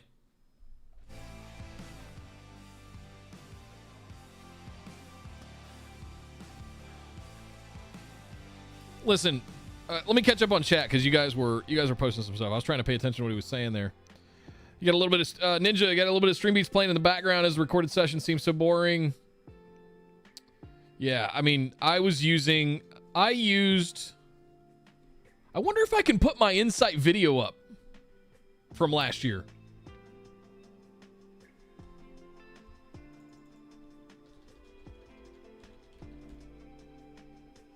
Is it already? Wow. No comment. That should not be the way it is. But it is. I'll leave that at that.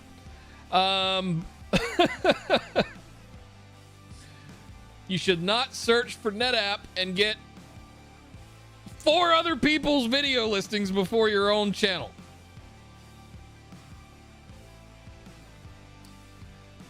Let me search here. Does it show? There's my Google Cloud videos. There's the interviews. What is that one?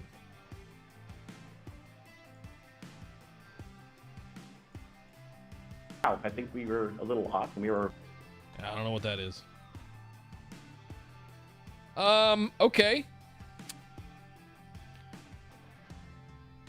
How? Let me think about this. Good God, look at that one. 175,000 views. That's the one they had running as an ad forever. There's the lo-fi beats. As far back as April of last year. What is up, guys? My name is Nick Howell. Welcome to the NetApp YouTube channel, and thank you for joining us. F's in chat if you saw this on your Apple TV or Roku when you watched YouTube videos. Cloud. We're gonna have a whole. Definitely. You guys want to see something funny? Read the comments. Let's see. Could you please stop pushing this long video as a commercial? It would show up on people's. It's a 8-minute video that was being paid advertising, and it would show up as like a precursor that people couldn't skip. Your video will play after this advertisement, and it was a non-skippable one. So it would have to play for 8 minutes before you could watch your video. Dude, good work. Could you please remove the long video ad? Kind of goes back to why. Never mind. I'm gonna get in trouble if I keep saying stuff. The point is that I wanted to see where was my YouTube video or my I guess my Insight video from last year going over Google Cloud. I don't see any reason. I mean, it was publicly available at Insight.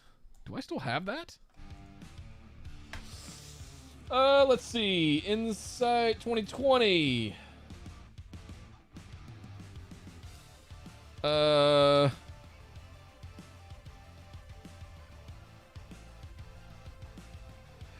Yeah, Aaron, that comes from people not knowing how to push videos to paid advertising properly. Is this the video? Yeah. Have you guys all seen this one? Insight 2020. My name is Nick Howell, and I am an infrastructure dinosaur. Yep, there it is. I said it. I am a relic of a bygone era. Oh, it's the Naya Shrine. This was horribly out of focus. I'm embarrassed about it.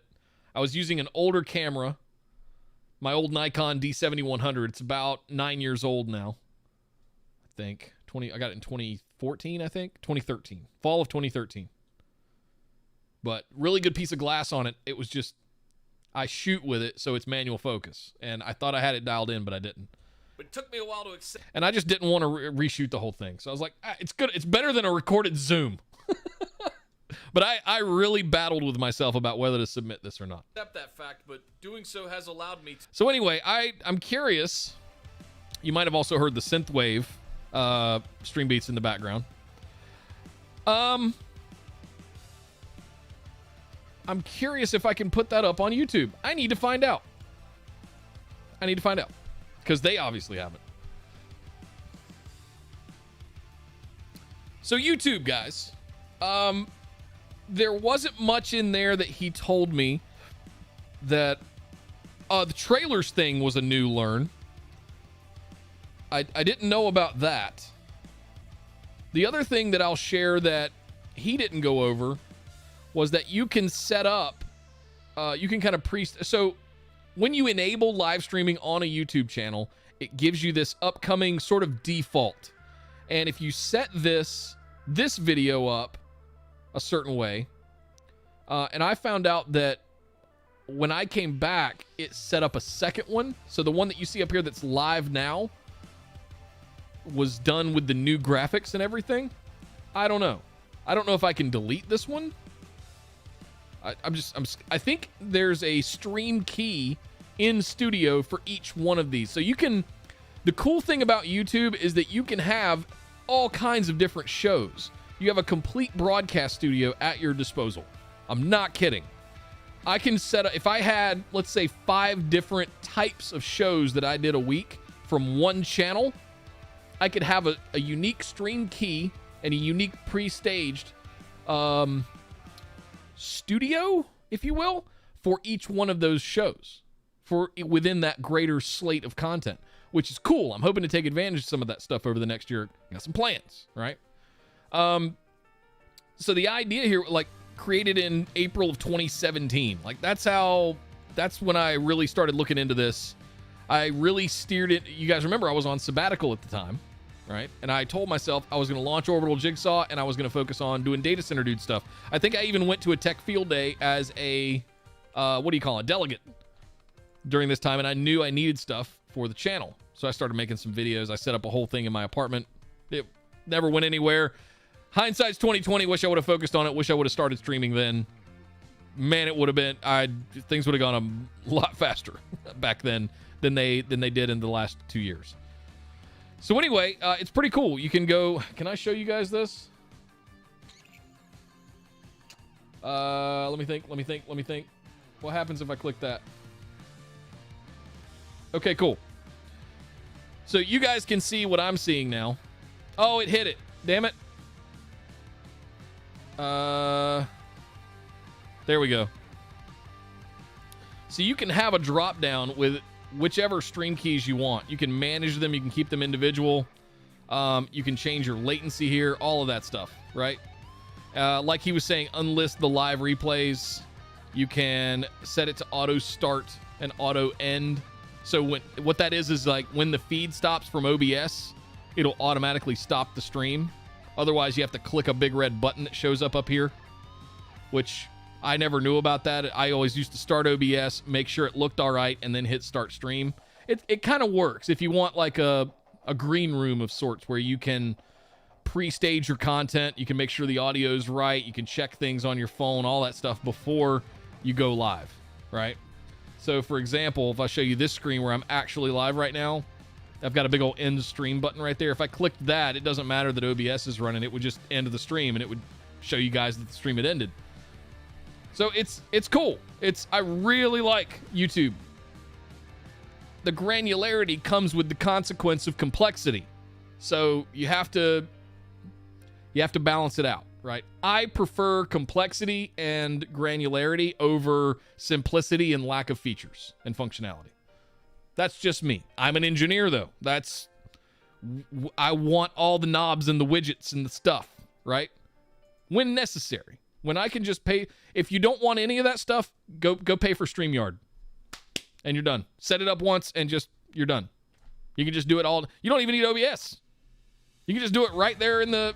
It's like there's another one called Squadcast. Zencaster is another one. Like there's Restream even has a way to do it in the studio now. Like you can even just go to Restream, live stream right there with your native camera, with your audio from your computer, invite other people in with a link, and syndicate it to all of the places that Restream does. Live streaming is coming, guys.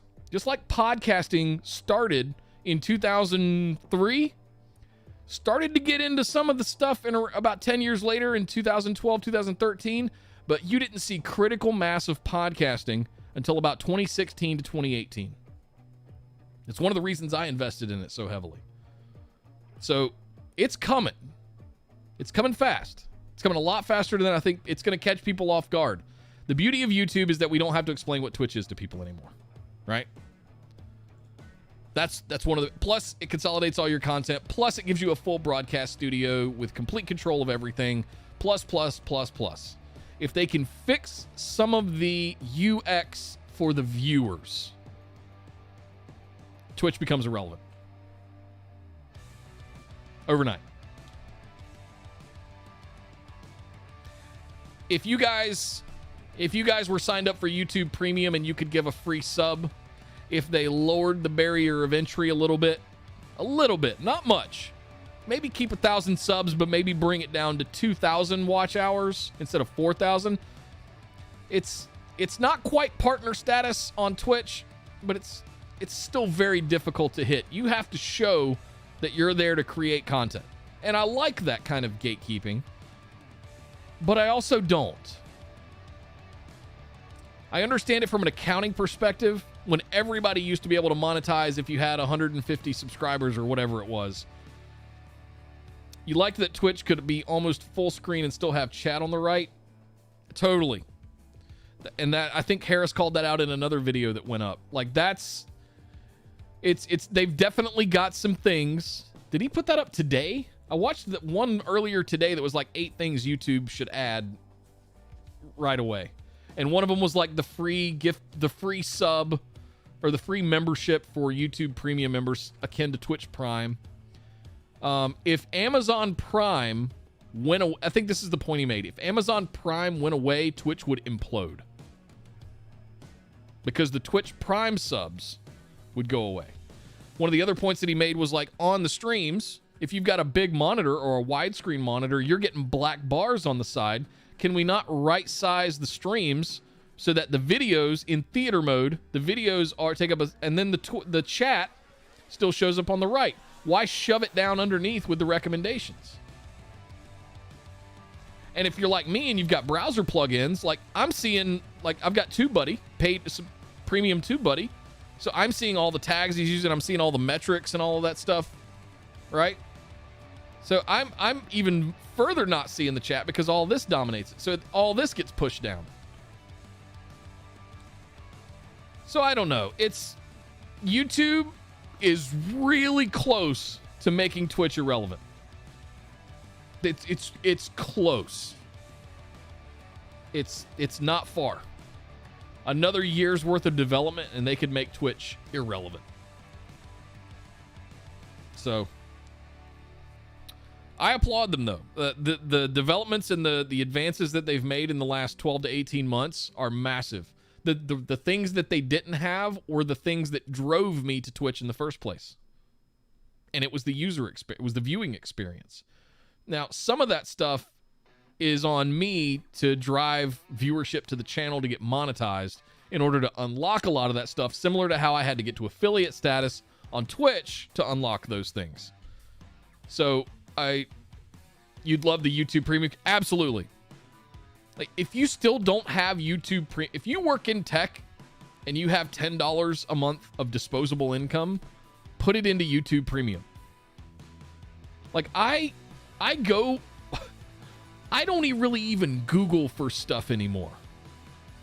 Frankly, I have my new tab set to it, but a lot of times I go to YouTube and then I search, because I'd rather watch a video about something than read a 1,000-word blog post.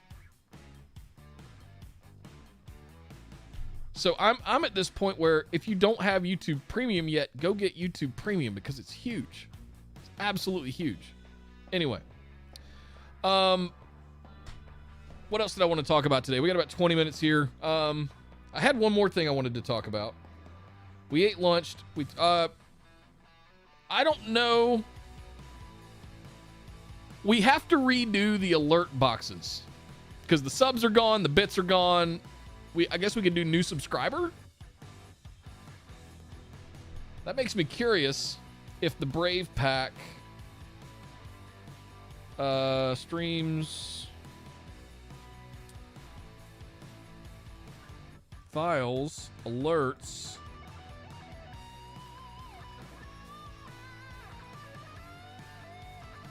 is that for Twitch or YouTube? It's Twitch. Huh.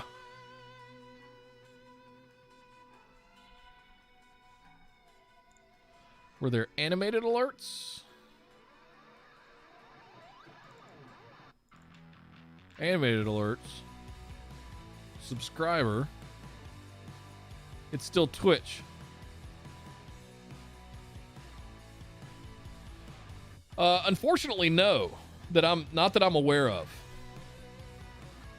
That's what I was saying at the beginning. I think you were off at a meeting, Drew. One of the reasons more people aren't streaming on YouTube yet either is because the places like Streamlabs, Stream Elements, Discord. Discord doesn't show I'm live streaming right now. Why is that?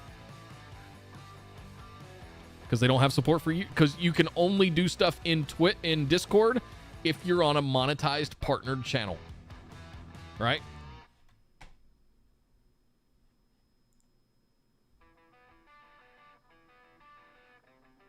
Was there even a notification that went out? It showed that I posted a video at noon when I scheduled the stream an hour before we started. Let's go look real quick. Oh, let's close that one. There's too much stuff going on there. What was it? Not owned. We haven't shopped for new stuff in a while. YouTube overlays and designs. YouTube banner. No.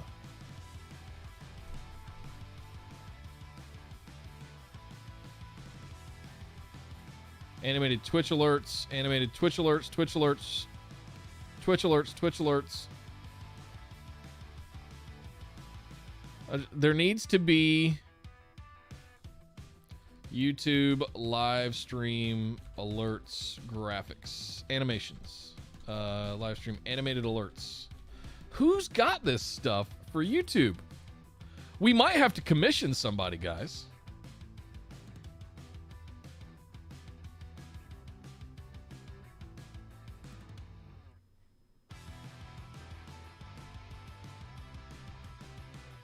YouTube stream notifications. Is there a way that I can filter?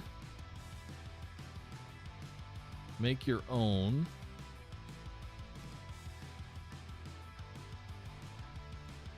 No, I'm talking about, yeah, you got the notification that I went live, but that's because you're subscribed to the YouTube channel, most likely.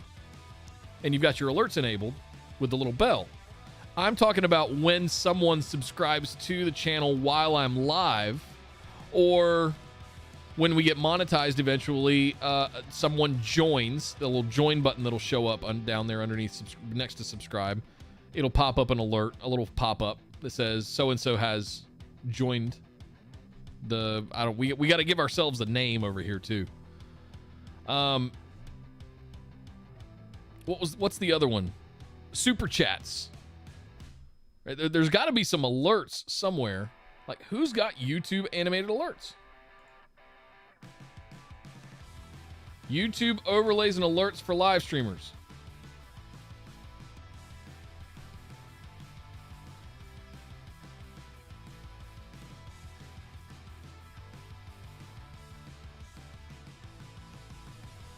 YouTube.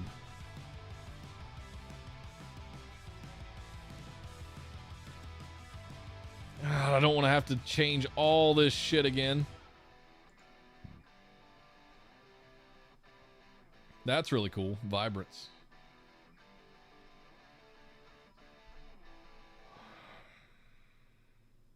Clutch looks cool.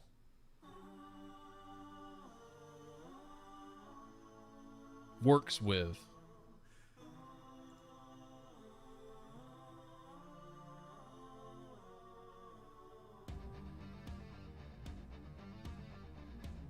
No, they won't do any customizations. I've tried. I bet I've bought 10 different packages from the own.tv guys.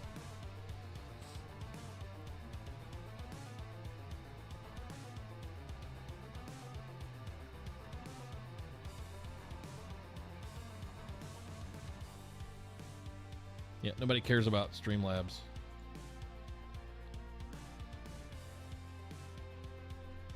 Come on. YouTube alerts. There it is.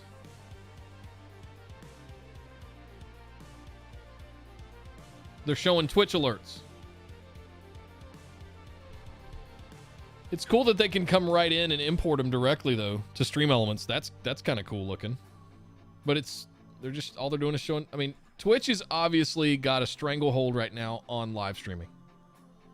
And the hard part is that I have trouble finding stuff that's specific for YouTube. Kind of dig Grid too.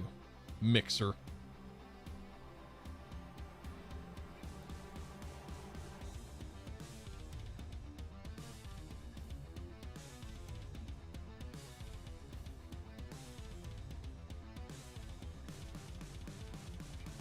Yeah.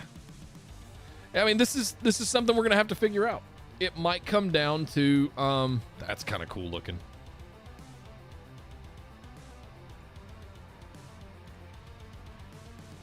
Ooh.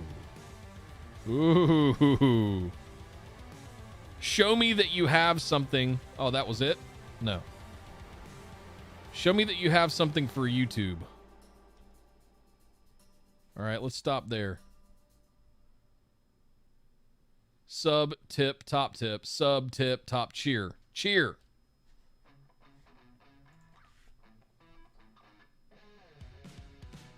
Like, where's the joins and the super chats and members and subscribers? Like, the YouTube vernacular.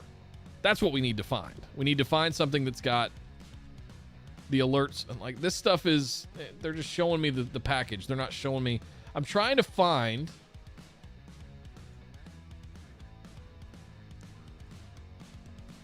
That's okay. Stream Elements. I know.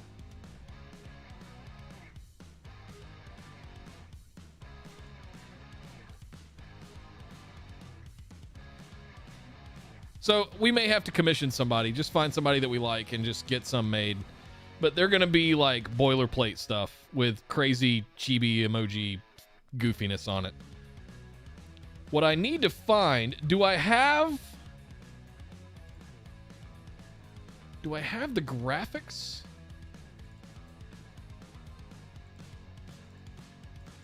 I do. I have the PSDs.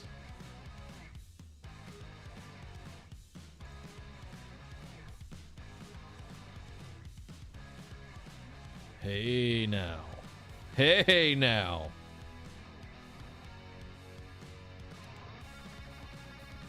Can I...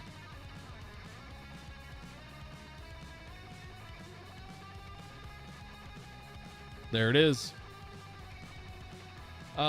Is there a YouTube icon like that? I don't see one. But I could use the heart. Although I would love it if there were a play button. We might not be... We might have to make our own custom stuff here. Files.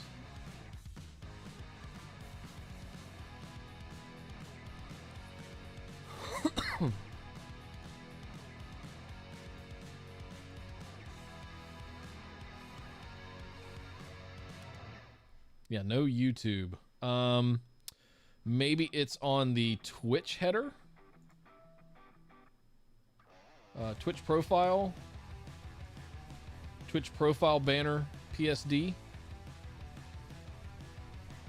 Hey, look at that. Look at that. So, where did it go? Where did it go? Social media, YouTube, icon. So if I copy that, don't need the Twitch one anymore. And I click out of it.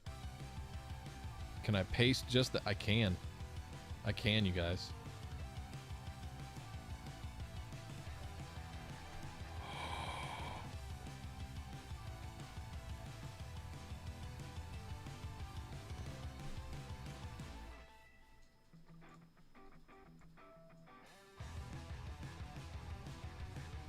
Now, the shitty part about this is that the animated version, like, draws out and traces the tribal symbol.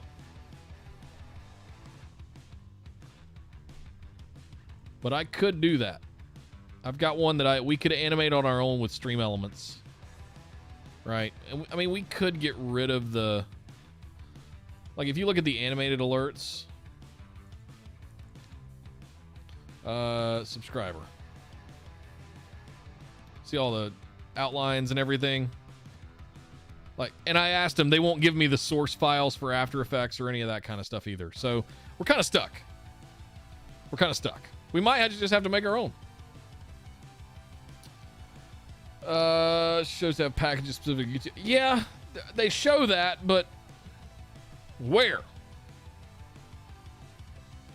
Mostly stuff for OBS, not what you're looking for. Yeah, this is... So basically, I'm trying to look for a version of this that has YouTube, you know, paraphernalia on it. Which, that would work.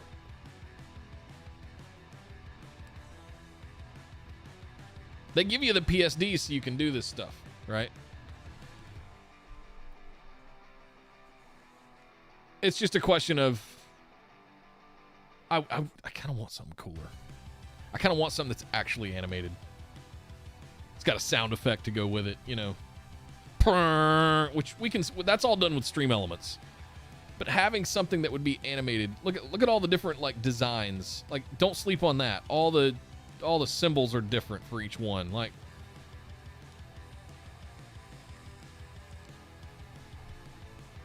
That's what makes a lot of this exciting. You know, you guys get your reward for subscribing or joining and all that kind of stuff, right? For now, it's literally just going to be subscribers to the YouTube channel. That's it. We just got to make one. But at a certain point, we're going to need new members. We're going to need super chats, super stickers. I'm thinking about making some fun merch with some tech slogans on it. All kinds of stuff.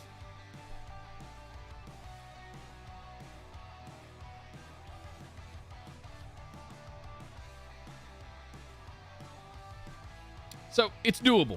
Like, that's what I wanted to see. This is some stuff we can work on later this week, or who knows. For right now, it's fine. Until we get the viewership up, we don't need to do much with that. But there we go, guys. Day one on YouTube. You guys found me.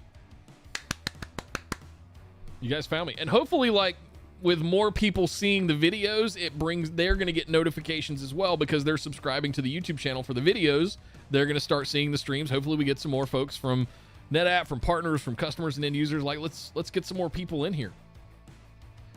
Your Data Center Dude Twitch sub is all sad. Yeah, please go cancel your Twitch subs so they don't auto-renew. I'm sorry to say it, but there's no way to bring them over. Thank you guys. Thank you guys for supporting me over there for over a year. How long is that? January, February of 2020? Almost 2 years, a year and a half. But this is the new plan. This is the beachhead. I'm gonna do my level best to get all of my content in one place. I'm looking forward to making shorts. I've got a whole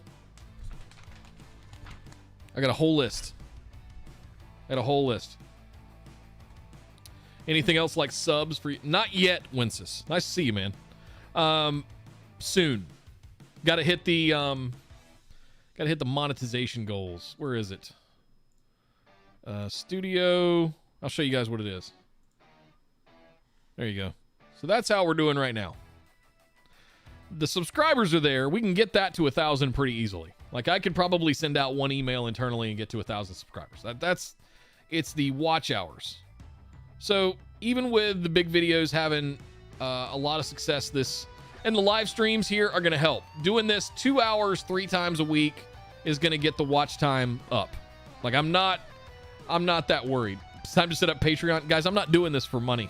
This is to reward you guys so that you can have badges and loyalty rewards and all that kind of. Thank you for all of that.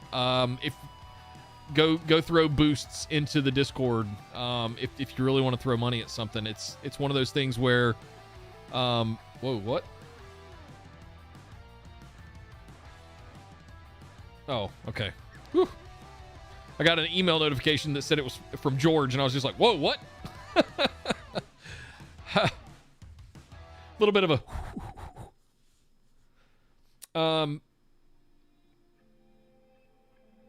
yeah, this isn't about money. This is about unlocking functionality. So the more videos I make, the more time people spend on the site, on the channel. So combination of live streams. I've got probably a dozen ideas for shorts that I want to do. How a ransomware attack works.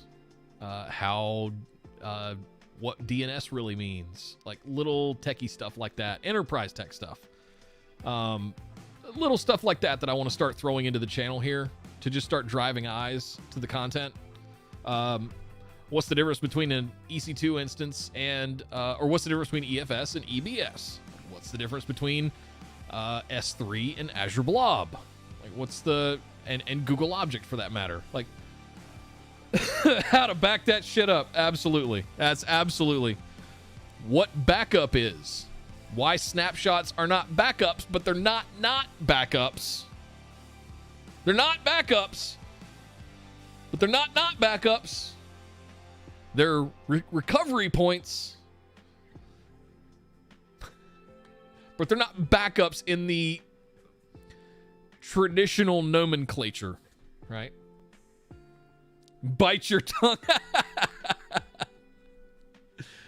Do you know how many times I've avoided having to do a backup restore simply because of NetApp snapshots as an administrator? Just a revert, a clone volume remount, done. I will slide down. Listen, I will slide down that slippery slope with anybody.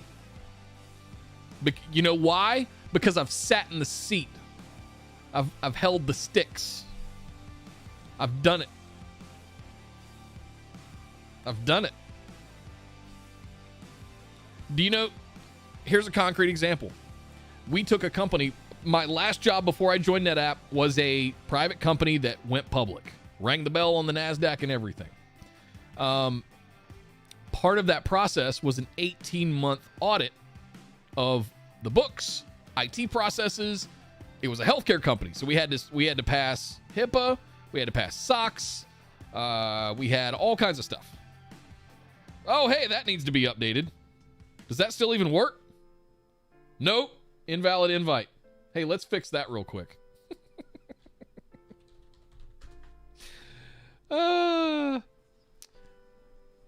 So we used net backup to do incrementals, but I also used Snap Vault for a lot of stuff. We had the Snap Manager for Oracle, we had Snap Manager for Exchange, we had Snap Manager for VMware. We had the whole suite. A lot of stuff. The only time I ever had to pull net backup out was for the auditors. Show us, prove to us that you can restore from a smoking hole scenario.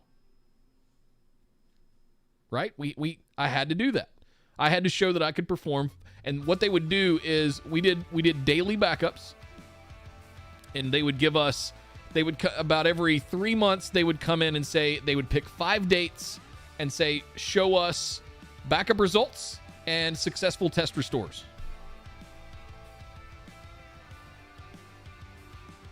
Okay. I mean, I haven't been in net backup in 6 months, but okay. Because every time something happened, all I had to do was go into Snap Vault and restore volume. Technically, Snap Vault is backup, but it's slippery slope, right? We kept 23 hourlies, 6 dailies, 3 weeklies, and 12 monthlies. And then we took yearlies as well. That was the design that I had, I don't know, 10, 12 years ago. So I didn't even have to go anywhere far if something actually happened. Most times I could restore an hourly or a daily snapshot.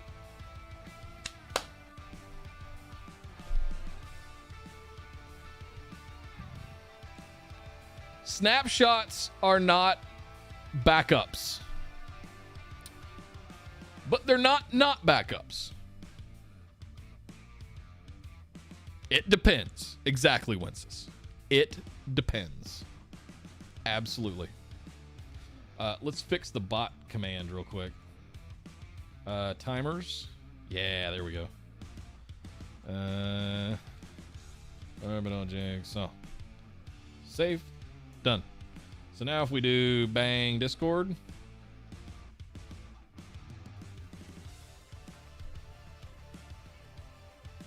Oh, that's a chat command. Wait.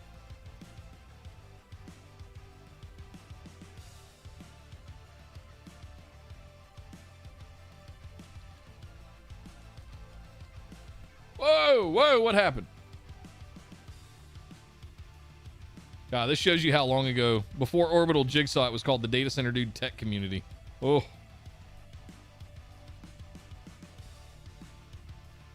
Save.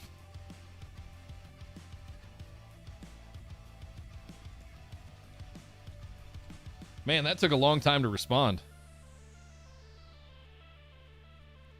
It's all built in, not bolted on.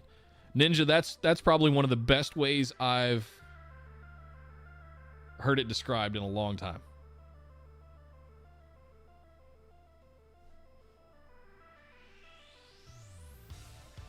Not yet. I'm working through that, Wheelchair. Last week was hell, and we got through that. This week I'm kind of evaluating what's going on. What other commands we got in here? Twitch. Okay, that still is valid. We can change this to streambeats.com. Save. BWO. Oh, delete. Kit. Oh my God. We haven't even looked at my kit stuff yet.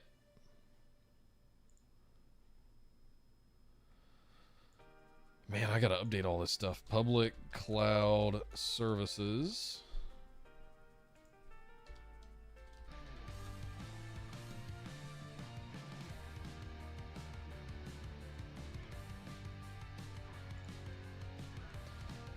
Yeah, we were trying to do some stuff on Marketplace earlier and it was broken. Let's see what that spits out. Oh, God. I guess it ran out of characters. Oh, it double posts. Ha! Yeah, we need to completely update all this stuff. We'll work on that this week. I got to get out of here. We're selling more stuff. People are coming. Need new mobile kit tips? No, I'm good. I got a G5 laptop. You know what? I got an iPhone.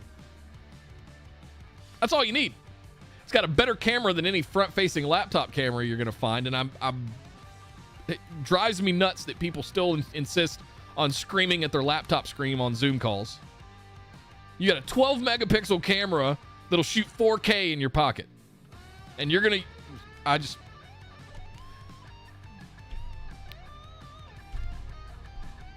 No comment. But we're still talking over ambient condenser mics on laptops on Zoom calls that are compressing audio down to 32K. Stop it. Driving me nuts. Driving me nuts. Guys, I gotta get out of here. Thank you so much for hanging out. First day back on YouTube. This has been awesome. We'll be back Wednesday. I'm gonna start putting up, additional... I'm wondering if I can set up a recurring schedule on YouTube. I need to see what that's like. So all that stuff, we got all that stuff to work on over the next couple of weeks. Leading up to Insight. Tomorrow, watch parties in both the NetApp and the Orbital Jigsaw Discord for the general session for VMworld. Starting at 9 a.m. Pacific. We got all of that going on this week. Then we got 2 more weeks from that. We've got NetApp Insight Digital coming on. We'll have watch parties. We'll have interactive stuff. If you're not in the NetApp Discord yet, you can jump in there, discord.gg/NetApp. You can absolutely jump in there. Everybody's welcome. It's not meant for employees only or any of that kind of stuff. Frankly, it's meant for the opposite. It's meant for all the user base and like the community from the subreddit and stuff like that are all in there. We've got some employees in there. We're going to be adding some moderators this week. We're going to be doing all kinds of good stuff for Insight. Maybe making use of some stage channels. I don't know. We'll see.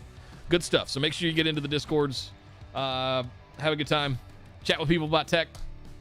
OJ, you can talk about gaming. Anything you want. It's a good time. VMworld this week. We'll be doing the watch parties tomorrow for the keynotes and the general sessions and the solutions keynotes. That's about it. A little bit lighter load this year for VMworld. We'll see what people want to do. We've got a thread going over in the OJ Discord. If you haven't seen it yet, make sure you join it so that you can chat for the keynotes tomorrow. We'll see you guys tomorrow. Or tomorrow? Tomorrow for VMworld, Wednesday for streaming. But until then, deuces.